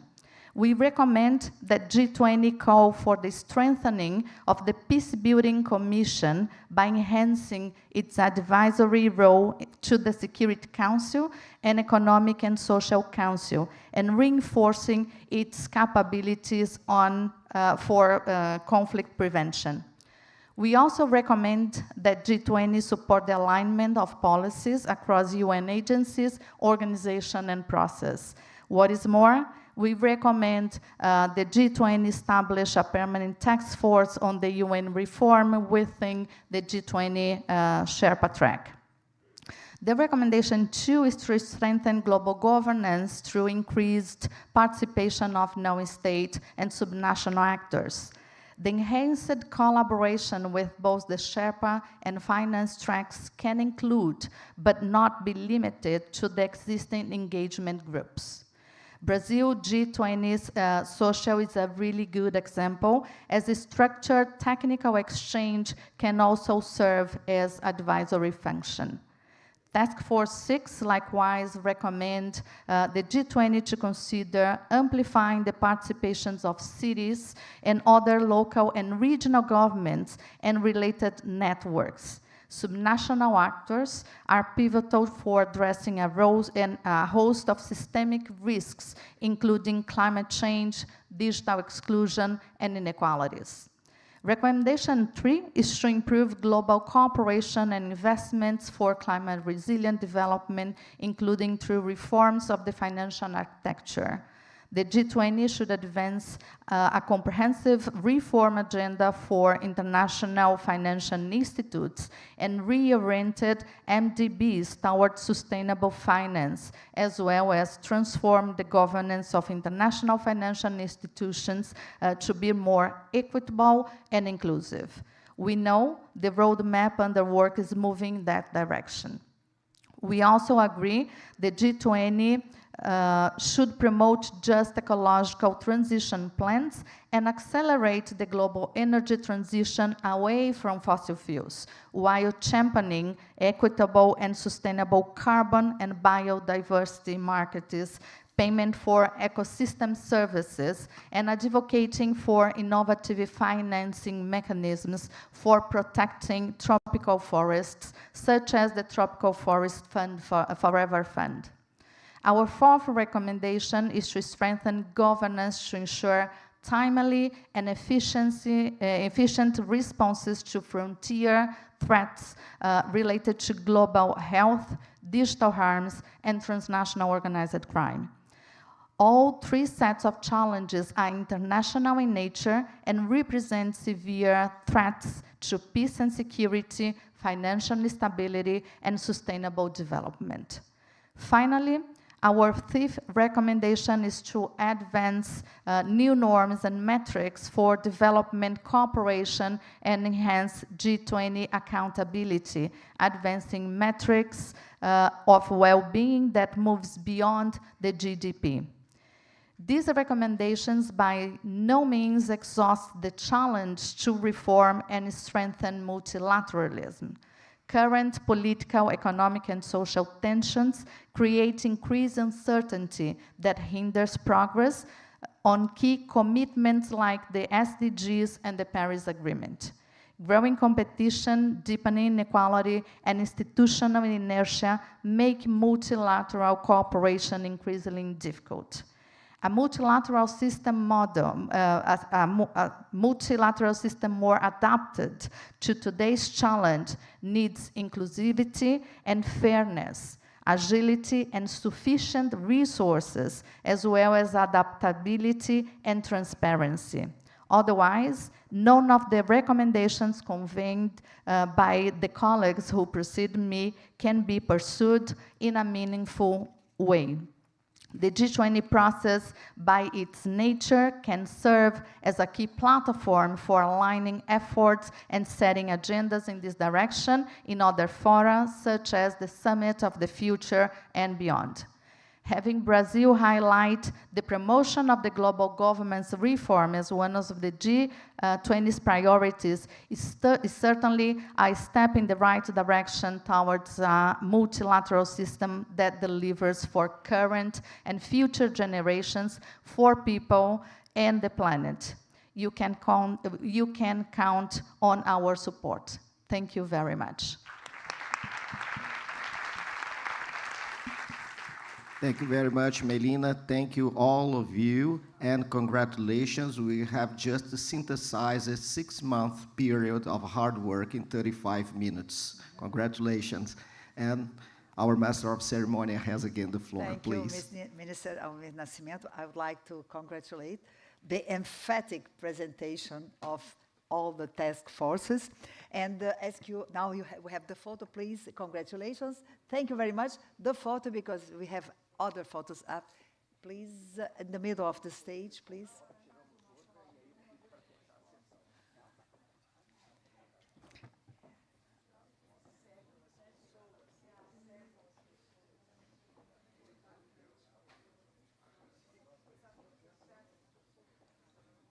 Perfect. So it's the synthesis of this moment.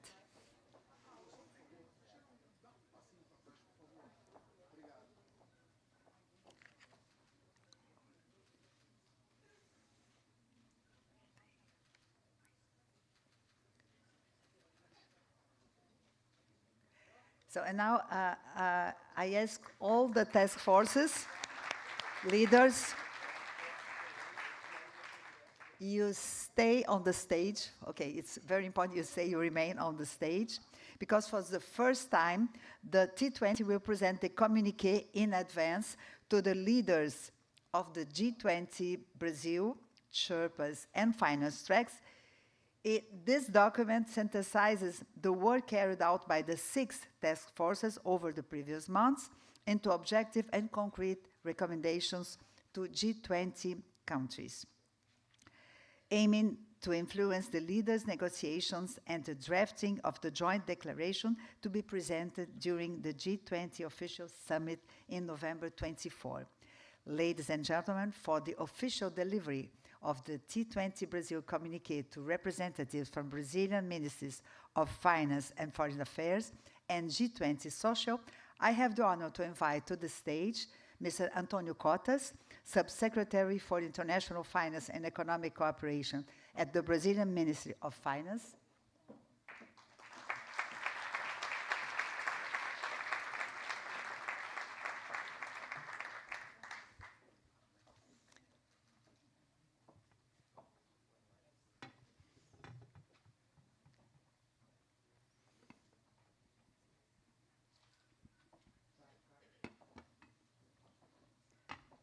Welcome and thank you for being here. Thank you very much, Mr. Antônio Cotas. I have the honor to invite Mr. Felipe Reis, Brazilian Sul Sherpa of the G20 at the Brazilian Ministry of Foreign Affairs.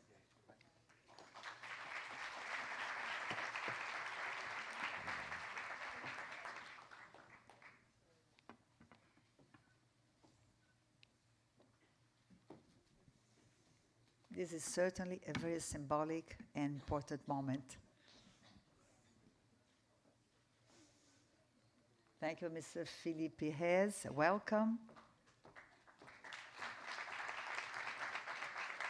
I have the honor to invite Mr. Gustavo Westman, G20 Social Special Advisor for International Affairs at Secretariat General of Presidency of the Republic of Brazil.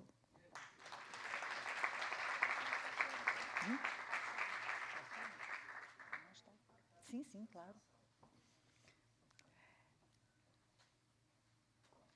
Thank you very much. Welcome. And I have the honor to invite Ms. Tatiana Beringer, Coordinator of the Social G20 in the Finance track at the Brazilian Ministry of Finance.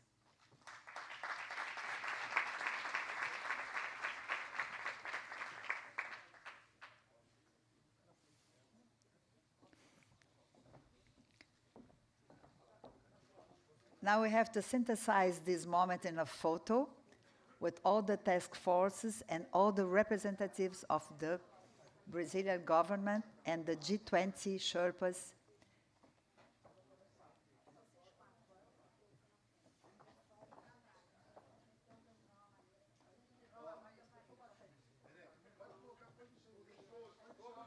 Todos juntos.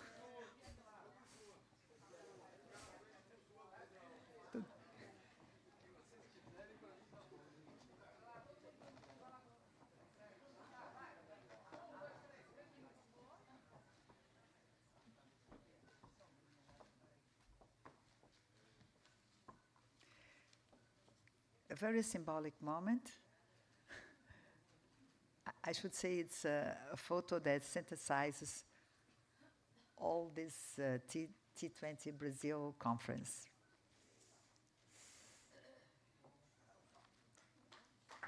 Thank you very much. Thank you very much.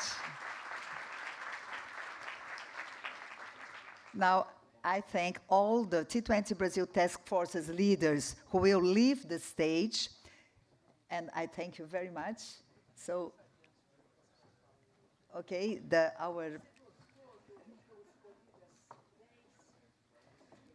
So the T20 Brasil Task Force leaders will leave the stage, and now we will listen to representatives from Brazilian ministries of finance and foreign affairs and G20 social.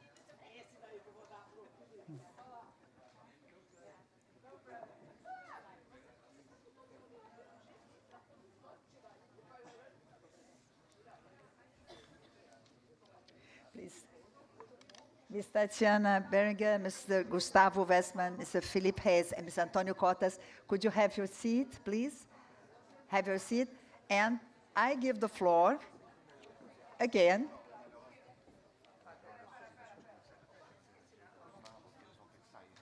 Okay, perfect.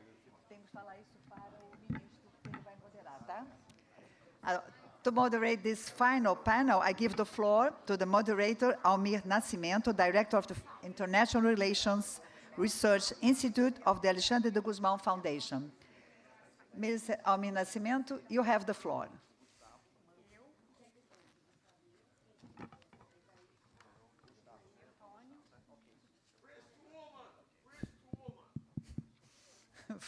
Hello. Well, we are continuing the session now. Thank you very much, all of you, all the invitees now for this ceremony. You now have the copies of T20 Brasil communique and statements, and just reminding that all this material is also available in the homepage of T20 Brasil. You can go there, the T20 Brasil with s.org. You can look further and look in a more profound and clear way about the documents. I will start with Gustavo Westman. Gustavo, first of all, congratulations again on your recent promotion. Very well deserved. So the idea, we are going to have just some comments about this material that's being conveyed to all of you.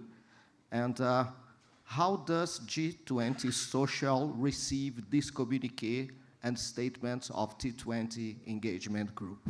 You have the floor. Thank you very much, Almir.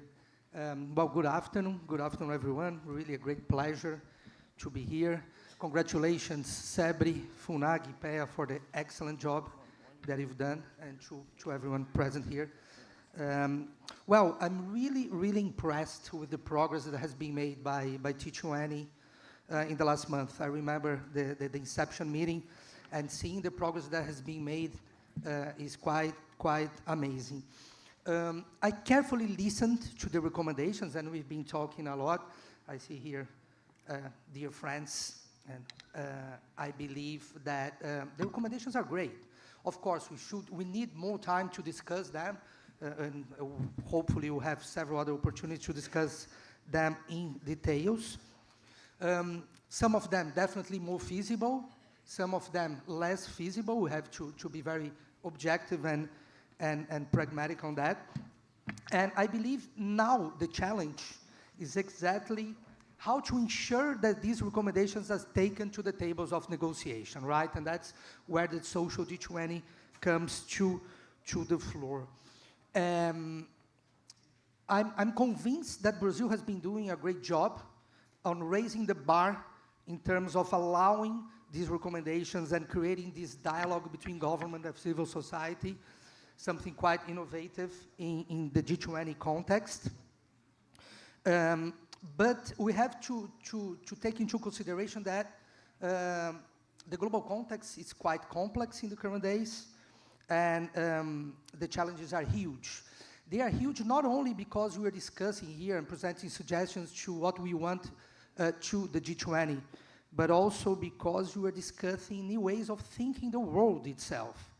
We're discussing new ways of doing things. We're discussing the changing of patterns.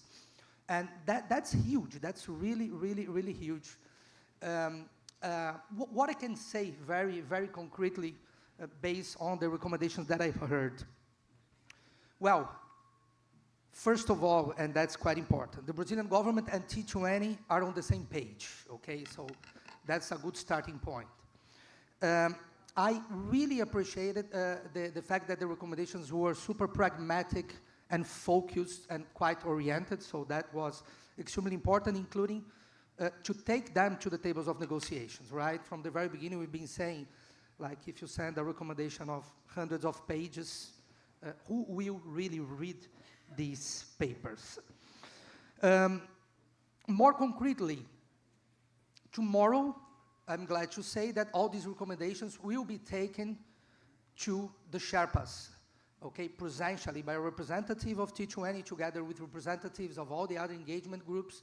So that's a landmark. That's extremely new. That's extremely innovative. That's creating or being part of G20's history, okay? So I believe what we're doing today is part of G20's history. So hopefully we'll leave this legacy. Also, on the 22nd, I don't want to spoil, but yeah, the same will happen to the meeting of deputies. So you have this floor, you have this space to be there, not only sending recommendations, but speaking in person by a representative and saying, we want this, we want that. And besides that, we are also working on several other methodologies and processes in order to ensure that these recommendations reverberate. They will not stop here, definitely not. In order to conclude, and I'm trying to be very, very focused on these brief remarks. Guys, never in G20 history, okay, the engagement groups had a concrete space of promoting and producing effective incidents as it has been happening now, okay? But we have to think about it as a process, okay? And by thinking about it as a process, we really need to think about continuity, about the legacy. So Brazil is working on creating, is struggling to creating something new, something innovative. We need to ensure, however, that these discussions will continue. We need to ensure that the civil society, think tanks, other stakeholders keep on the center of negotiations and that they are heard, that the voices are heard even more by G20 authorities. That's not easy, and that's a way to conclude. I leave this message, not only to think tanks, civil society, social movements. Now we have this mission to reverberate, to continue this fight in order to ensure that these voices continue being heard. And that's also a message to our South African colleagues. I don't know if there are some South African colleagues here. I know they've been following these meetings in the few days. We have to ensure that practices like that continue. Count on our support, and we are pleased to discuss further the recommendations in any other occasions and opportunities. Thank you very much.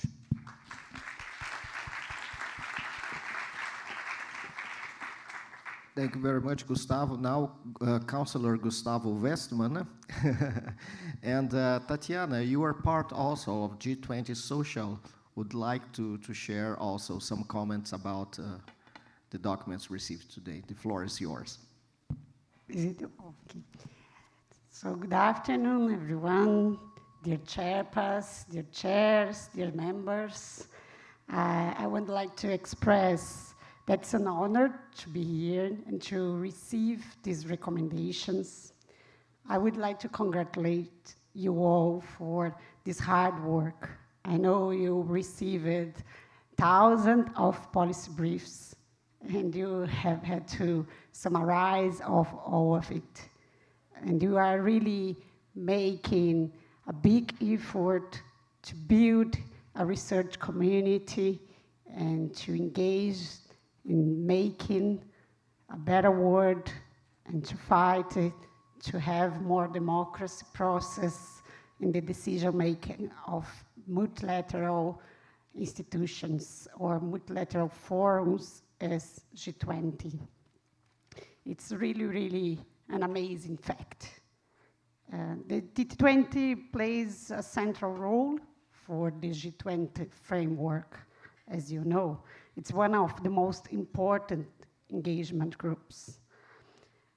I think that now we have crossed the halfway mark of our presidency, and you walked through this road with us. And in the coming months, I think we still have a big work to spread this word, to organize seminars, to organize debates, to write articles, to build bridges, to make the global civil society act for the same route that we are now starting. And we wanted to make this continue, make this as a legacy for South Africa, and it's important that you keep doing this or be engaged in this process. We hope to continue to working with you.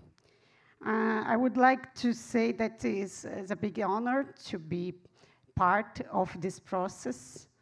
I think that President Lula set up to prioritize the social participation in G20. And at the Ministry of Finance, I think that Antonio Freita is the one who carried out to make it deep and strong. So thank you, Antonio, to make this some really great job to create a team that we have myself, Mariana Davi, Géser Abílio, and Wally Brito. We have organized some meetings and debates with global civil society. We invited and we count a lot with T20 as a partner on that.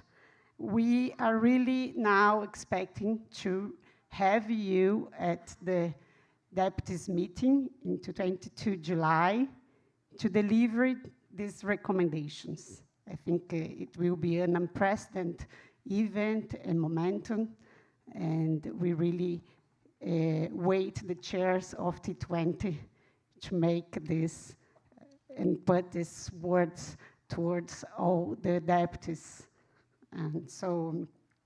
And I think that it's a process, and more than this result is what we are building and how we can make this change the global civil society in terms of energy, new energy, and capacity for mobilization to help to build a just world and a sustainable planet. Thank you.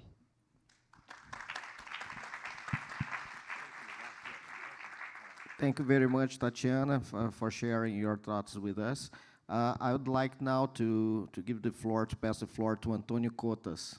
Antonio, you have the word. You can speak. Thank you, Minister. Well, I would like to greet my colleagues here and the audience. Thank you for the invitation. Congratulations for the organizers of such a relevant work, SEBRI, IPEA, FUNAG, and all the international partners involved in this collective construction. We strongly commend the T20 for the communique. We have been engaged in several negotiations of notes and communique draftings. Also, we know the tremendous effort required for reaching such comprehensive agreements. It requires a sense of, it requires pragmatism, a lot of patience, and a sense of direction. And sometimes it's very hard to accommodate divergent views. And so I understand this work is a product of deep negotiations, and we are very impressed with the number of policy briefs also, and the depth of the proposals you put forward here. We are, as Gustavo mentioned, we are under a very challenging geopolitical scenario with economic fragmentation and wars, conflicts, disputes, rivalries, and in a context of polycrisis, which is an expression Minister Fernando Haddad has been using, and I was glad to see at the introduction of your document also the reference to the polycrisis. So it's a very challenging context, and presiding the G20 is an honor, but also a great responsibility at this juncture. Well, we'll read carefully the contributions in the coming days, and I'm sure they will support our negotiation efforts. I have read quickly this synthesis. I mean, you have you have synthesized in 10 cross-cutting priorities, isn't it? I read them. I think we have broad agreement with all of them. The problem, of course, the difficulties lies in the implementation of those recommendations. But anyway, I'm personally overseeing debt negotiations and the global financial safety nets, which means the IMF and other arrangements, negotiations also, and for example, the progressive fiscal policy, the tax of the ultra-rich, also falls under my umbrella and our team. We have a very good team that is working hard.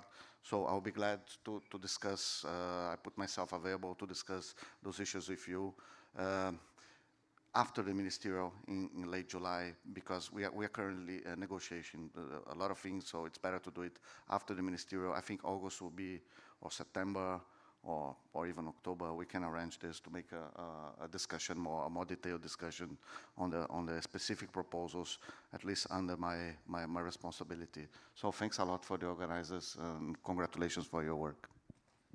Thank you. Thank you very much, Antonio. Felipe, you even acted as a panelist yesterday, so I imagine you know by now very well all the work, all things that T20 Brazil tried to put up during all this effort, during 6-month efforts. So we'd like very much also to hear your comments about T20 Brazil work, and if these documents will be helpful in some way in the Sherpa, in the Sherpa track, as a Sherpa you are. Thank you. Thank you. Thank you very much, Almir. I don't know why I'm feeling a little bit under pressure now. I don't know. Vera, do you know something about this? No, thank you very much. I know everyone is hungry. I don't think at this juncture I have much to add to what has been said. I would like to thank very much T20 and to commend T20 for this the hard work. It's not easy to produce this kind of output in 6 months.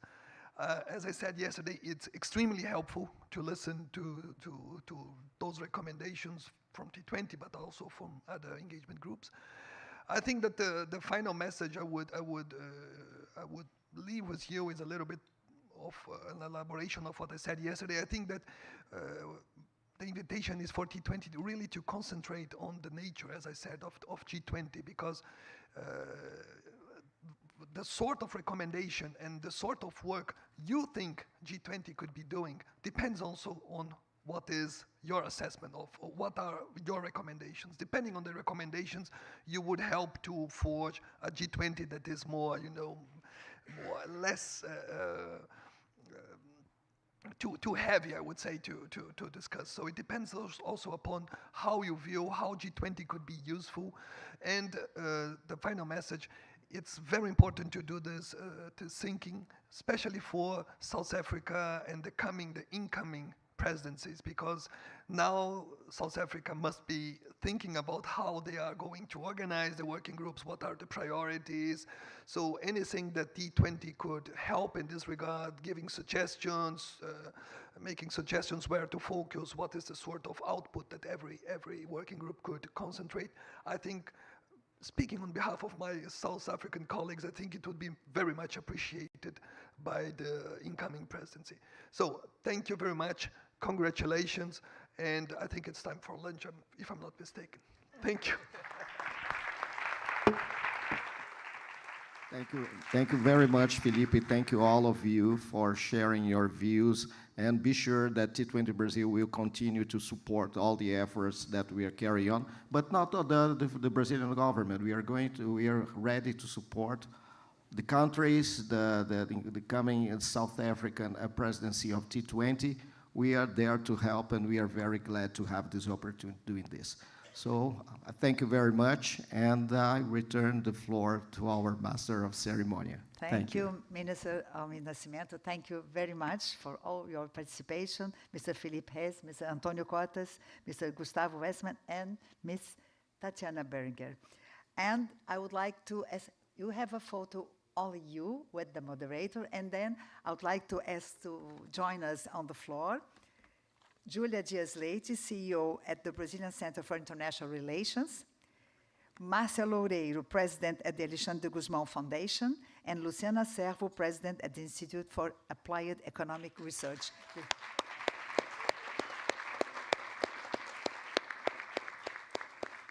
So we have the photo of this panel and then the photo with the organizing committee.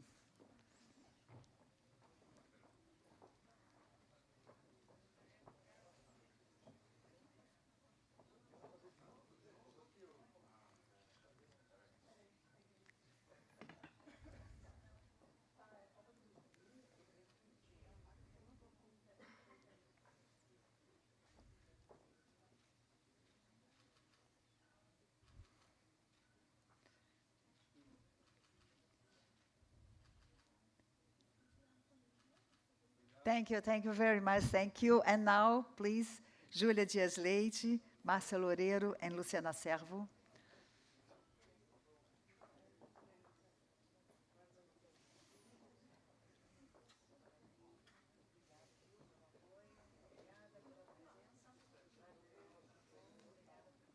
Now we have the representatives from Brazilian Ministry of Finance and Foreign Affairs and G20 Social, and the representatives of the organizing committee.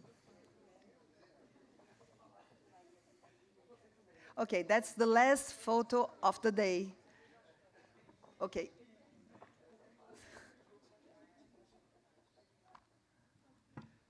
Don't worry, it's the last one.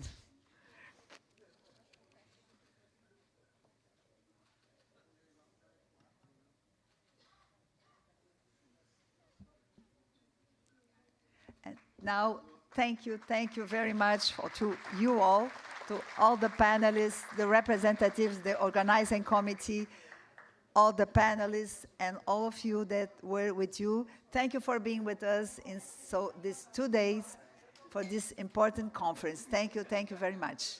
Pay attention. Okay. So have a nice afternoon. Have a nice day, a nice afternoon. Thank you very much.